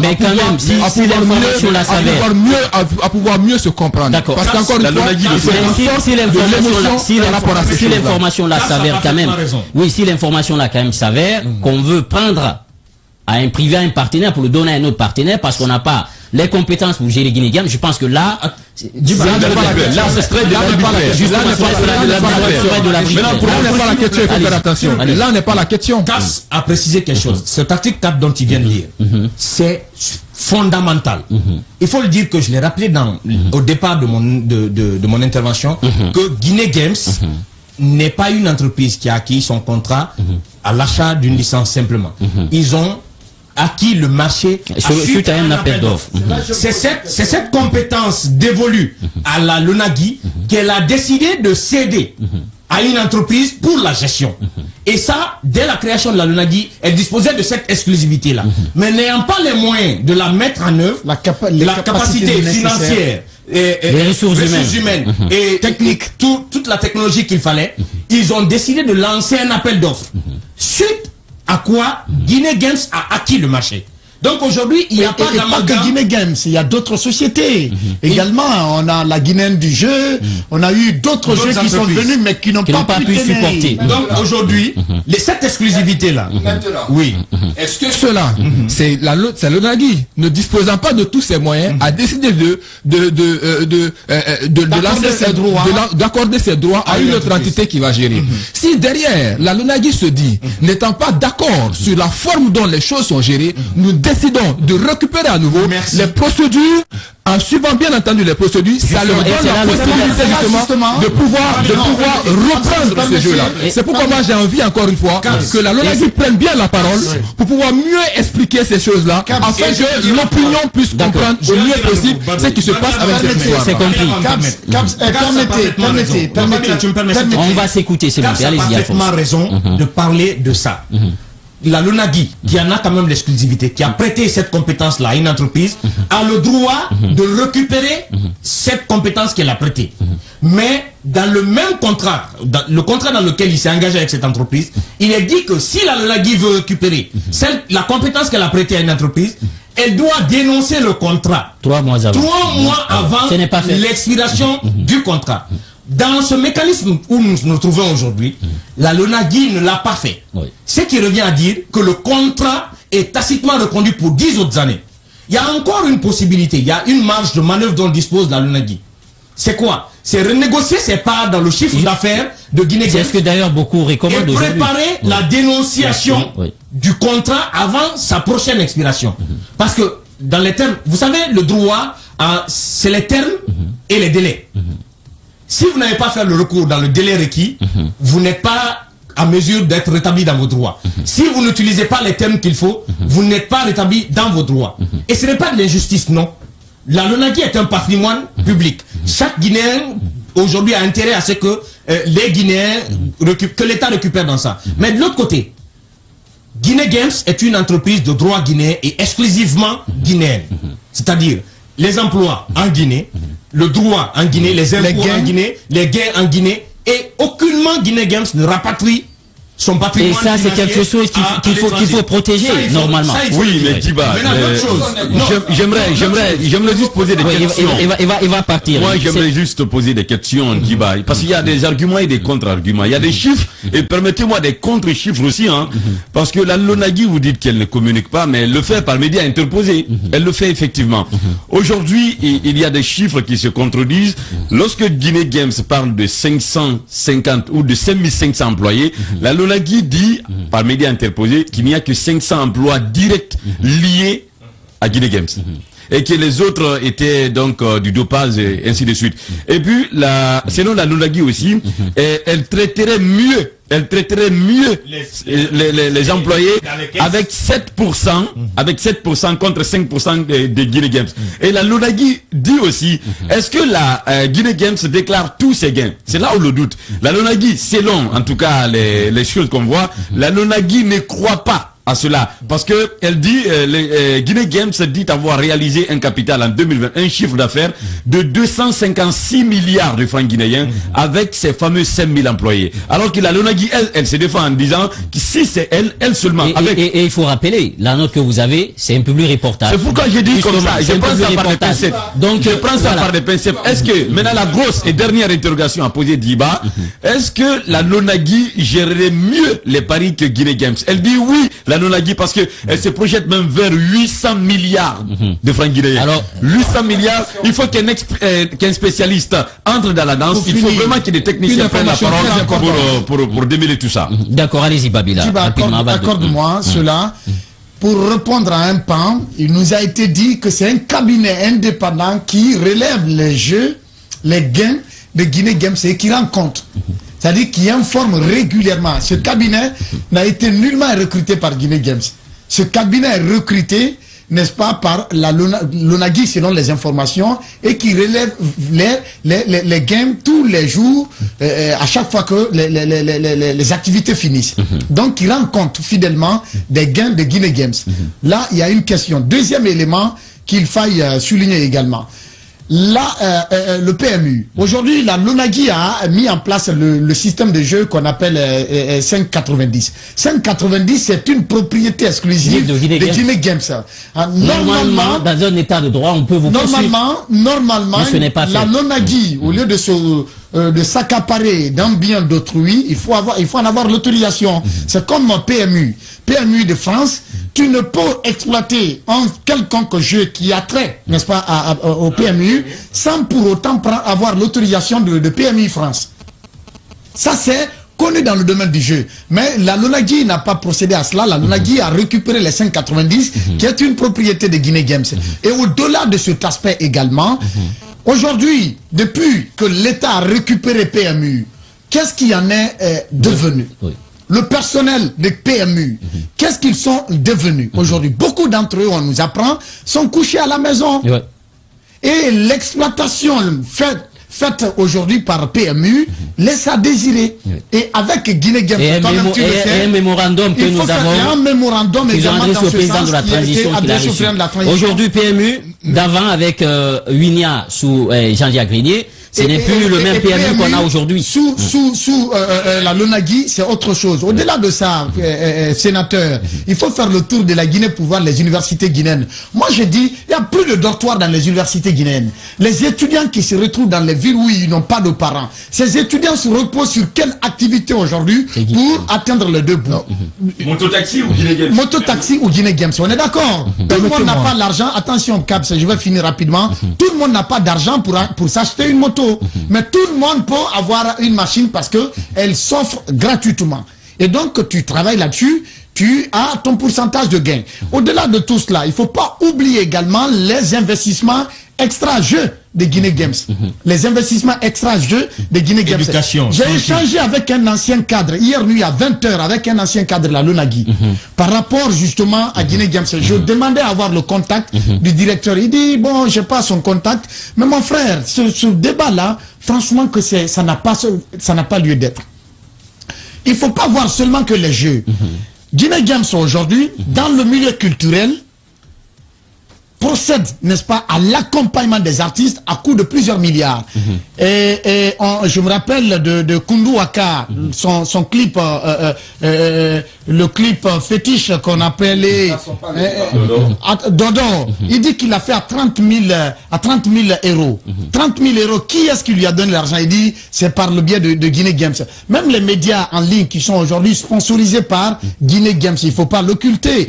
Il y a aussi, on nous dit, au niveau de la direction, il y a des forages, à ce jour, il y a 174 forages qui ont été réalisés par Guinée Games à travers le pays. Au-delà de cela, il y a eu des ponts, Gawal, la préfecture de Gawal, 7 ponts pour désenclaver les localités de Gawal, de la préfecture de Gawal. Question. Oui. Est-ce que la Lonagui a le droit de reprendre Guinée Games? Non. Non, la reconduction taxi, non. Légalement quoi? La reconduction taxique, ça c'est du droit privé. Et ce dont on est en train de parler relève du droit public. Non, attention, il ne faut pas qu'on se mette. Il faut qu'on se mette. Il faut pas qu'on se mette. Ce qu'on va faire. D'accord, on va répartir, on va changer de thème dans cette émission. Mais ce qu'il faut rappeler, il y a déjà un mémo qui a été adressé au président de la transition, pas sur le cas Guinée Games, mais sur le cas PMU, parce que les travailleurs rencontrent des difficultés. Nous apprenons dans ce mémo qu'il y a tout jusque-là, il n'y a pas de grille salariale, pas d'organigramme, pas de manière de procédure de la société, pas de fiche de poste pour les travailleurs de PMU. Alors ça veut dire que pour Guinée Games, ça risque d'être aussi d'autres problèmes. Et dans le même mémo, nous l'avons là et nous allons le partager avec le public pour comprendre véritablement aujourd'hui la situation dans laquelle PMU se trouve et qui est un segment différent de Guinée Games. Babylone, on n'a plus le temps, on n'a plus le temps. On se retrouve dans un court instant pour continuer ce débat avec nos chroniqueurs du jour. Radio Espace, Espace Expression. Votre actualité vue avec des spécialistes maison. Djiba Milimono, Babila Keita, Félix Milimouno, Sénateur Diallo, Cabs, Bangali Yansané, Alphonse Marat. C'est Espace Expression sur Radio Espace. Vous l'avez compris, merci de nous rejoindre dans la dernière partie de cette émission. Le débat, il est houleux dans ce studio entre les chroniqueurs, c'est cela aussi la spécialité de cette émission. Eh bien, on s'intéresse à présent à l'actualité, le FNDC qui est en train de mettre les petits plats dans les grands pour les séries de manifestations que le Front projette. Sénateur, on a vu beaucoup de partis, des partis politiques non des moindres, on ne s'attendait pas, qui commencent à apporter leur soutien au FNDC par rapport à ces manifestations. Oui, je l'ai dit aujourd'hui dans l'édito, dans la plume, c'est encore, on est réparti pour le cycle vicieux qui est cyniquement et sordidement régressif, et ça c'est très très très malheureux pour le développement du pays. Il y a quelques mois, Djiba, dans les studios ici comme ailleurs, on avait une classe politique qui clamait haut et fort que la société civile n'avait rien à faire autour d'une table de dialogue, inclusif ou exclusif. Et j'ai rappelé la série de rencontres que le ministre Morikondé avait eu avec les coalitions politiques. Sur 10 coalitions, 9 ont dit devant moi et dans mon micro, il ne faut pas que la société civile prenne part donc au dialogue. Aujourd'hui, c'est cette même société civile avec le FNDC qui est devenu une vache laitière, qui est en train de devenir un aimant qui attire toutes les grandes, justement, tous les grands acteurs politiques du pays. Et je ne reprendrai pas ici mon mot de l'édito pour dire que c'est de l'inceste. Parce que le RPG, on connaît les rapports avec le FNDC, l'UFDG, à chaque fois qu'il faut aller vers une élection, quitte à tordre les lois de la République pour trahir le FNDC, elle ira. Et le RPG, on n'a même pas besoin de rappeler les rapports entre le RPG et l'UFDG. Donc le FNDC, encore une fois, se fait prendre par ses alliés. Mais on comprend, c'est de bonne guerre parce que pour remplir quand même la rue, pour que il y ait beaucoup de militants, il faut quand même s'adosser. Composer avec les partis. Composer avec les partis politiques. Mais je disais aussi le matin que c'était le premier véritable test du CNRD. en matière de gestion des crises. Comment? Parce que si vraiment le CNRD est convaincu qu'il est une junte militaire organisée, beaucoup plus organisée que le CNDD, si il faut éviter les erreurs du passé, si il faut éviter donc la répression, s'il faut éviter tout ce qui n'a pas marché par le passé, c'est dire que 2009 doit être différent de 2022, et donc la marche projetée par le FNDC à travers les forces vives doit être autorisée. Ça, c'est pour le bien du CNRD et pour le bien de tout le peuple de Guinée. La marche doit être autorisée, encadrée, pour qu'il n'y ait pas de débordement, parce qu'on sait ce à quoi rime les manifestations. Et on est arrivé quand même dans ce pays à avoir des manifestations sans qu'il n'y ait... mais c'est avec le risque, voilà, avec des risques élevés. Voilà, là, on a des dispositions légales qui prévoient cela, comment ça se fait, les lettres d'information, le comité d'organisation, les responsabilités de part et d'autre. Mais avant, on a notre invité en ligne, Bilo, qui nous rejoint. Bilo, bonjour. Bonjour Djiba, bonjour à toute l'équipe et à vos milliers d'auditeurs. Alors vous êtes à l'intérieur du pays, on a vu, vous avez même rencontré le Kontigi de la Basse-Côte, vous êtes dans la remobilisation des troupes, on dirait, et c'est pour quel but véritablement? Est-ce qu'on peut dire que les antennes avaient commencé à vous échapper et il faut lancer un appel pour que tout le monde revienne dans les rangs? En fait, s'il y avait possibilité pour nous de poser des questions, nous l'aurions fait parce qu'on n'a pas besoin de qui que ce soit à décrypter l'actualité sociopolitique de notre pays. Comme vous le savez autant que nous, la transition guinéenne est déjà dévoyée. Nous avons passé plus de 10 mois dans la transition et pratiquement on ne constate aucune avancée significative. Et comme vous le savez déjà, nous avions projeté une manifestation pour le 23 juin passé.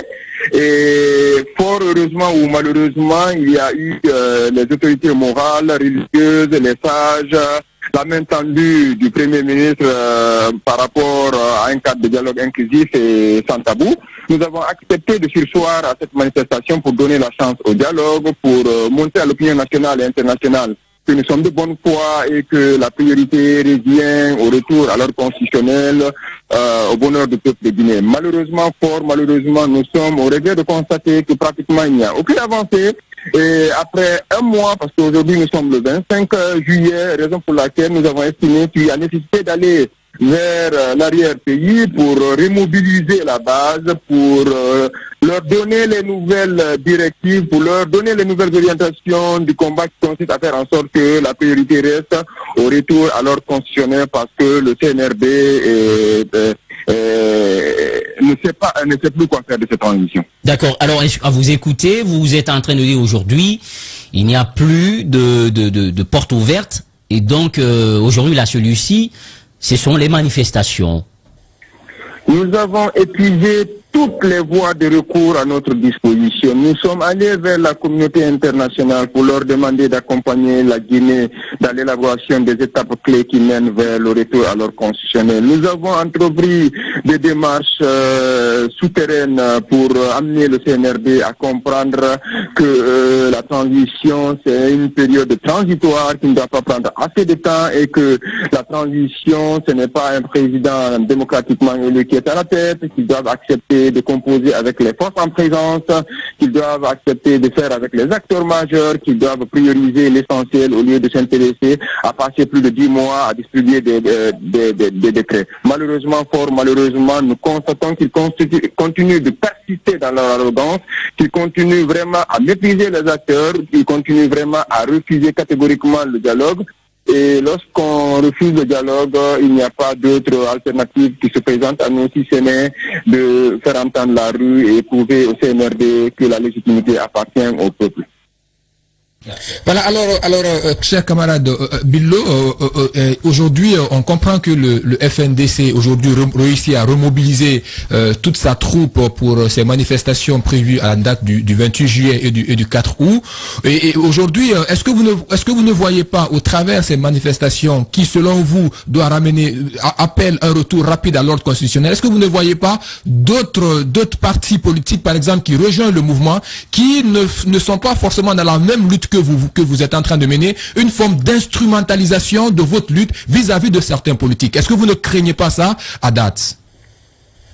Jusqu'à preuve du contraire, lorsqu'un parti politique lorsqu'un groupe d'acteurs de la société civile, lorsque des citoyens à la base décident d'officialiser leur accompagnement du mot d'ordre du FNDC, nous allons, jusqu'à preuve du contraire, estimer que c'est parce que ces différents acteurs se retrouvent en la revendication du FNDC. Et nous ne sommes pas dans la sélectivité. Le combat qu'on a mené jusque-là, ce n'est ni contre quelqu'un, ni pour quelqu'un. Même au temps d'Alpha Condé, nous n'étions jamais attaqués à son bilan. Nous avions estimé qu'il a violé un des principes sacro-saints de la démocratie qui consiste à respecter la limitation des mandatures à travers les intangibilités dans la Constitution, raison pour laquelle nous nous sommes insurgés contre nous. Donc nous invitons tous les citoyens qui sont qui se retrouvent dans ces points de revendication, qui sont soucieux de l'avenir du pays, qui savent pertinemment que la transition n'est pas faite pour développer un pays, de faire en sorte que la priorité revient au retour à l'ordre constitutionnel. Alors Bilo, ma question pour apporter plus de précision, je prends par exemple l'exemple du RPG Arc-en-Ciel, qui aujourd'hui, vous, FNDC, sollicitez le retour rapide à l'ordre constitutionnel, pendant que les raisons qui motivent le RPG Arc-en-Ciel à rejoindre ces activités de grève, c'est par rapport à la libération, si vous voulez, des cadres du RPG Arc-en-Ciel qui se retrouvent aujourd'hui au niveau de la maison centrale. Est-ce que vous êtes sur le même front? Est-ce que vous ne pensez pas qu'il faut dissocier ces mouvements et apporter plus de clarification pour ne pas encore une fois que votre lutte puisse être instrumentalisée? Lorsque ce n'est pas une instrumentalisation, nous sommes allés à l'intérieur du pays, demander aux antennes des différentes localités traversées par notre tournée qu'ils doivent, en plus des points de revendication du FNDC, étoffer la plateforme revendicative en ajoutant des points qui ne concernent que leur localité. Lorsqu'on est allé dans la ville supposée être spéciale économique de la Guinée, Boké, nous étions désolés de constater qu'ils sont dépourvus de tout pratiquement, et alors que le poumon économique de la Guinée, c'est Boké. Ils n'ont même pas de courant, ni de route, rien de tout ça. Si maintenant les gens de Boké, l'antenne régionale de Boké, estiment qu'il y a nécessité, en plus des points de revendication du FNDC, d'ajouter d'autres points de revendication, ça n'engage que une lutte citoyenne qui nous mène vers le bonheur du peuple. Chacun est libre de revendiquer, c'est-à-dire c'est mécontentement autant pour moi. Oui, sénateur, allez-y. Oui, cette actualité également, le médiateur désigné de la CEDEAO, Boni Yahi, il était à Conakry, mais un médiateur, normalement, ça rencontre toutes les parties, ça consulte, mais à la surprise générale, on a vu Yahi Boni est reparti sans avoir rencontré les autres acteurs de la crise. Sociopolitique. Qu'en dites-vous? En fait, le FNDC a son calendrier. Indépendamment de la communauté internationale, indépendamment d'un parti politique ou un groupe d'acteurs de la société civile, le FNDC déroule son calendrier. Nous aurions souhaité que le médiateur nous rencontre, mais selon ce qu'on a appris, c'est le CNRD qui a opposé un net catégorique à ce qu'il rencontre les acteurs sociopolitiques de notre pays. Cela prouve à suffisance qu'ils ne sont pas disposés à faire en sorte qu'on s'entende afin qu'on aille vers l'essentiel. C'est comme cela que nous interprétons cette attitude de la communauté internationale qui ne vient que du CNRD. Allez-y, Alphonse. Moi, j'ai envie de comprendre. Le FNDC a quand même été cet instrument qui a permis de fragiliser la gouvernance alpha avant que les militaires ne viennent balayer. Aujourd'hui, les militaires ne gèrent pas à votre convenance.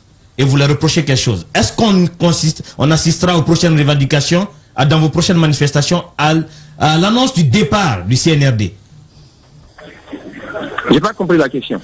Est-ce que les prochaines revendications, on entendra le départ du CNRD? Si vos revendications ne sont pas écoutées après cette première manifestation? En fait, je ne peux pas décider seul de la suite à donner par rapport aux différentes manifestations. Donner le temps d'abord au CNRD de constater la capacité de pression que le FNDC peut faire lors du 28 juillet prochain, parce que nous insistons, nous persistons et nous martelons là-dessus qu'aucune autorité morale, religieuse ou un sage, aucune démarche ne nous amènera à reculer par rapport au 28 juillet. Donc nous nous focalisons sur le 28 juillet et et le 4 août. Après ces deux grandes rencontres, nous estimons qu'on pourra faire en sorte que la transition revienne sur la bonne voie. D'accord, merci beaucoup Biloba, on aurait voulu continuer avec vous, mais on a beaucoup d'invités qui nous attendent. Merci et bon courage à vous, on l'a écouté, c'est quoi Alphonse Mara? Moi, mon inquiétude, c'est ces censures politiques qui sont venus se greffer au combat que lance ça, il faut le dire. Le RPG n'entre pas dans cette danse pour le retour à l'ordre constitutionnel. Non, vraiment. C'est pour appeler à la libération. Mais n'oubliez pas qu'on est en politique. Attention. La réelle politique. Le RPG peut pas réclamer à là où nous sommes. Dans cette transition où nous sommes tombés, c'est quand même le fruit de la gestion catastrophique. Vous avez écouté leur déclaration le week-end? J'ai écouté leur déclaration. Ils ont dit quoi? Mais en fait, ça c'est du langage politique. Non, c'est même pas ça. Le RPG a toujours répété la priorité absolue. Effectivement. C'est la libération. Et par la suite, voilà. Et d'ailleurs, il faut pas l'oublier, il y a des informations. Moi, j'ai un message même en amont qui date de plusieurs jours avant que le FNDC ne prenne la décision de programmer ces manifestations. Il y a un jeune du parti avec qui j'échange souvent qui me dit que le RPG est dans la dynamique de projeter des manifestations. Le et donc, RPG, attention, que des travaux il n'était pas crédible. Oui, que des travaux sont en train d'être menés dans ce sens. Et patatras, on dira, entre guillemets, heureuse coïncidence. D'accord, on a Dr Faya Milimouna en ligne avec nous. Monsieur le Président, bonjour. Oui, bonjour. Merci de nous rejoindre, Monsieur le Président. Alors, avant de vous poser la question sur cette manifestation qui défraie la chronique, c'est d'abord le médiateur de la CEDEAO qui est arrivé à Conakry. On s'attendait quand même à ce qu'il fasse le tour des QG. Est-ce que chez vous l'avez reçu? D'abord, je ne suis pas à Conakry.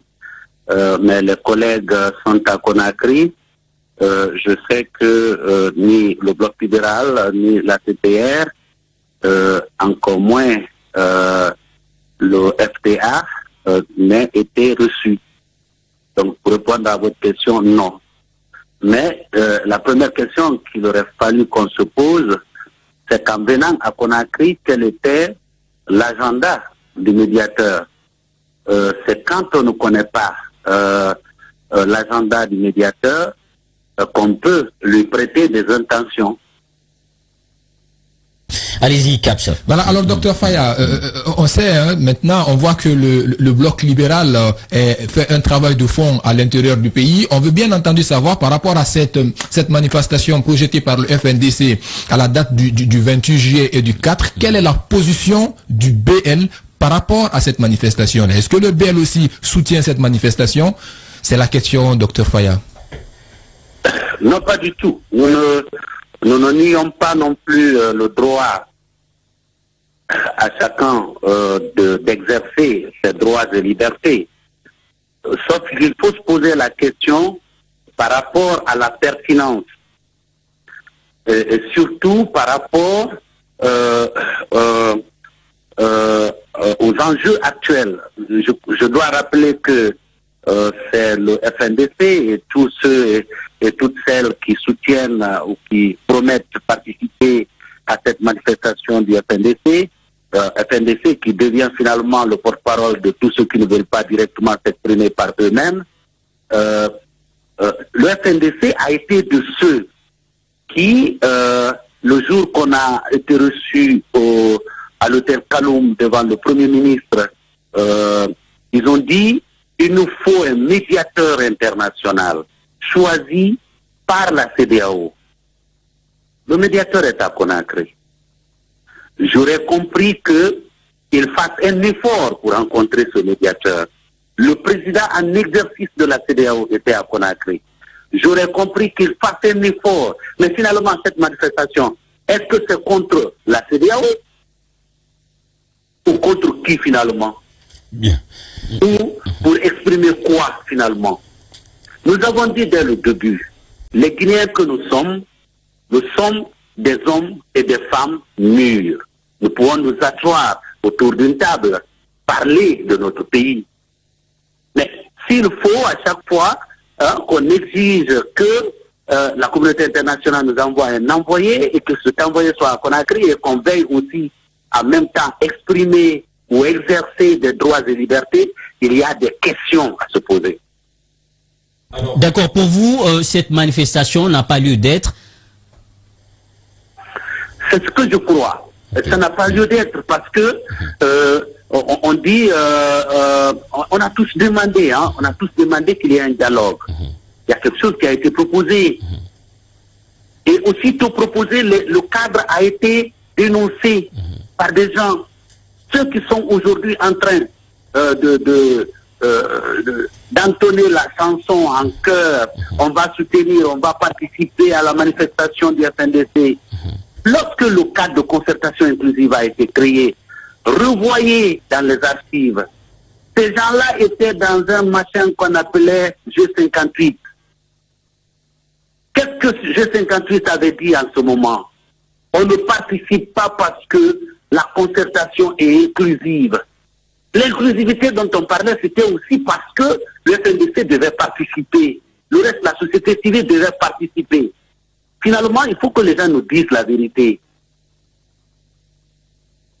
Voilà, dernière question avant de prendre les autres rapidement. Docteur, dernièrement, vous êtes très remonté contre ces partis politiques.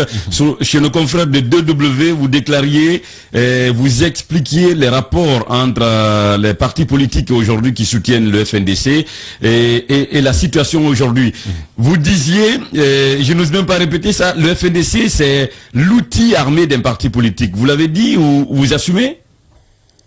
Oui, je l'assume. Vous suivez vous-même. Et c'est quel parti? Vous faites référence à quel parti? Armé. Le RPG peut s'assumer en disant nous voulons ça, nous voulons faire ça. Mais pourquoi on attend que ce soit le FNDC qui dise ceci et puis après on vient comme une chanson entonnée? Non, il faut qu'on sorte de ce jeu. Les vraies questions aujourd'hui, c'est quand est-ce nous allons commencer le recensement, quand est-ce nous allons programmer les élections locales, quand est-ce nous allons programmer les élections législatives, les élections présidentielles, et à quel moment nous aurons notre constitution pour la soumettre au référendum. Voici les questions dans l'agenda politique qu'on devait se poser. Mais à chaque fois qu'on dit, venez, on va parler, chacun sort une chose, chacun sort des conditions, des préalables qui sont liés à lui. Encore une fois, on respecte tout le monde en Guinée.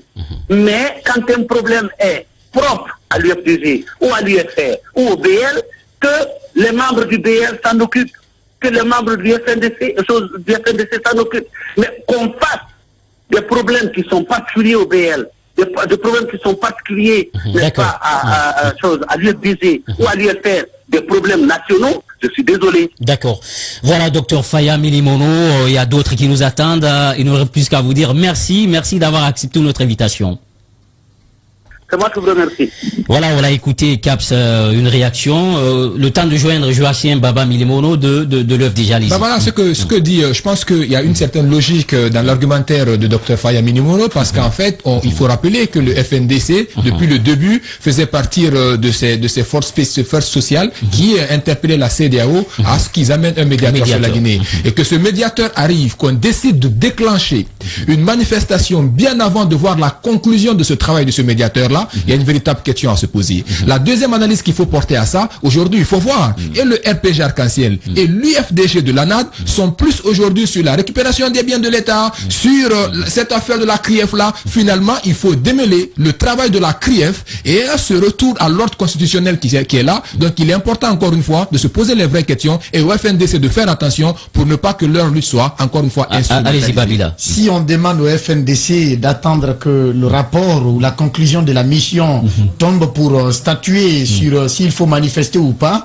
il faudrait aussi en amont demander au CNRD, au colonel Doumbouya, de surseoir cette mission qui demande aux membres du gouvernement de procéder à la vulgarisation du chronogramme de la transition auprès de la population. Et donc l'agenda déjà. C'est pas un chronogramme ça. C'est un agenda. Voilà, de date, il n'y a rien. Et voilà. Comme ils le disent. Donc aujourd'hui, pendant qu'il y a une mission de la CEDEAO, un émissaire de la CEDEAO qui séjourne à Conakry, au même moment pour justement discuter, parce que tout est lié au chronogramme. Pour discuter du chronogramme, eh bien, au même moment, le colonel Doumbouya et ses ministres décident de vulgariser l'agenda des 36 mois auprès de la population, alors que c'est autour des 36 mois que le débat se pose aujourd'hui. Voilà, et c'est ce qui ne facilite pas d'ailleurs un dialogue pour l'instant. On a Joachim Baba Milimono, coordinateur de la communication à l'FDG. Joachim, bonjour. Bonjour Diba, bonjour à tes animateurs. Alors un mot sur le déplacement du médiateur à Conakry. Dr Faya, lui, il dit qu'on ne peut pas se lancer dans un jugement puisqu'on ne connaissait pas en amont l'agenda. Est-ce que vous êtes du même avis? Bon, il faut comprendre Dr Faya, hein. Vous savez, il est de ceux-là qui sont inscrits dans une logique de défendre le CNRD dans toutes ses prises de position, aussi subjectives soient-elles. Maintenant, pour notre part, le médiateur de la CEDEAO est arrivé. Il faut se souvenir que c'est nous qui en avons été demandeurs. Et donc, il arrive, il ne rencontre pas les acteurs politiques, il ne rencontre pas les acteurs de la société civile, nous apprenons. Comme cela est de coutume et de pratique, il est arrivé avec une lettre de mission qu'il a présentée. Il a été introduit par le président de la CEDEAO. Il était question qu'il rencontre les différents, donc les différents antagonistes. Les autorités ne l'ont pas permis. Et il termine donc. Est-ce que, Monsieur Milimono, attention, quand vous dites que les autorités ne l'ont pas permis, est-ce qu'aujourd'hui vous disposez de preuves de ce refus du CNRD opposé à ce médiateur, quand même, qui est venu par une institution de rencontrer les autres acteurs? La transition, nous sommes des acteurs majeurs de la transition. Et un parti politique de la trempe de l'UFDG, ce n'est pas de la plaisanterie que nous faisons. Tout ce que nous avançons, nous tenons toujours d'informations fiables. Vous comprenez? Je puis vous dire et vous le rassurer ici avec certitude que M. Thomas Yahi Boni est arrivé avec une lettre de mission, ce qui est indéniable. Et dans sa lettre de mission, il était prévu qu'il rencontre les différents acteurs engagés dans le processus de la transition.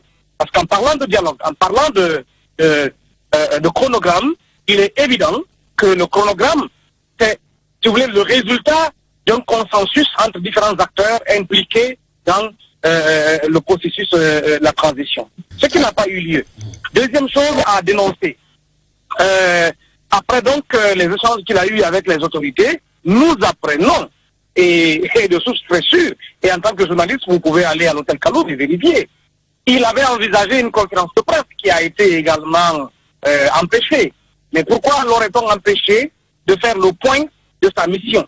Parce que, en pareille circonstance, des missions de cette nature-là, après le séjour, le séjour se termine toujours par une communication officielle.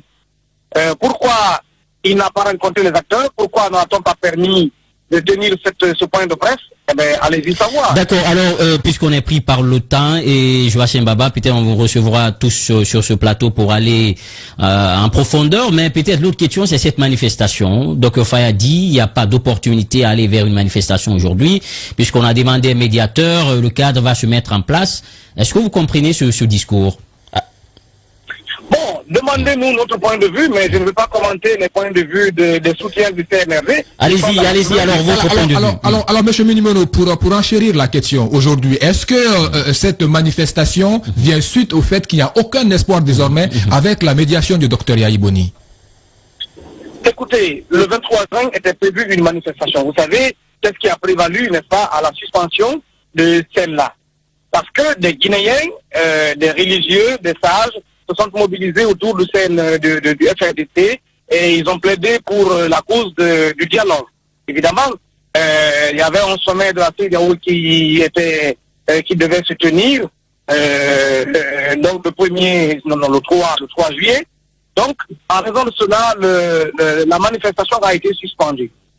Et le FNDC, dans sa communication, avait dit clairement qu'il acceptait de suspendre cette manifestation pour donner une chance au dialogue. Mais vous savez, vous et nous connaissons tous quelle est aujourd'hui la suite n'est-ce pas, de ce dialogue-là, parce que le discours du Premier ministre le 20 juin nous avait laissé comprendre que on allait avoir vraiment des séances d'échange, des échanges sincères entre les autorités et la classe politique et sociale, afin d'aplanir les divergences. Malheureusement, cela a accouché d'une souris, on ne sait pas à date où on en est. Alors, le FNDC donc trouve utile de relancer la manifestation qu'il avait suspendue. Et cette manifestation, je puis vous dire qu'elle est totalement justifiée du fait, n'est-ce pas, de la violation répétée de la loi, notamment la charte de la Constitution, mais également la violation répétée des droits fondamentaux. Parce que vous êtes témoin Donc, en clair, vous êtes pour cette manifestation et vous serez là. Plus terminé, oui. Vous avez suivi, n'est-ce pas, le spectacle que la BRB nous avait servi, n'est-ce pas, lorsqu'il s'agissait de l'arrestation de Fonike Mangué. Mais vous avez vu Fonike Mangué se faire empêcher de voyager et se voir les documents de voyage retirés. Alors, nous retombons dans les pratiques du système que nous avons combattu. Et ce qui justifie d'ailleurs la prise de pouvoir par le CNRD, parce que Mamadi Doumbouya, le 5 septembre 2001, nous a dit dans son discours, n'est-ce pas, après avoir pris le pouvoir, qu'il est venu mettre fin à une situation, n'est-ce pas, qui semblait être de trop pour l'ensemble des Guinéens. Il est en train aujourd'hui de reproduire les mêmes actions, n'est-ce pas? Le harcèlement judiciaire des acteurs politiques et sociaux, alors ça ne s'explique plus que par la volonté du CNRD de ne pas vous céder le pouvoir de sitôt. Et vous le disiez tout à l'heure, au moment où la mission de bons hospices de la CEDEAO est dans nos murs, le président de la transition enjoint les membres du gouvernement de faire la vulgarisation du chronogramme de la discorde, celui-là même qui est la base de la crise actuelle. D'accord, aujourd'hui en clair, l'UFDG est partant pour cette manifestation, c'est ce qu'on peut retenir de vos propos, Joachim Baba Milimono.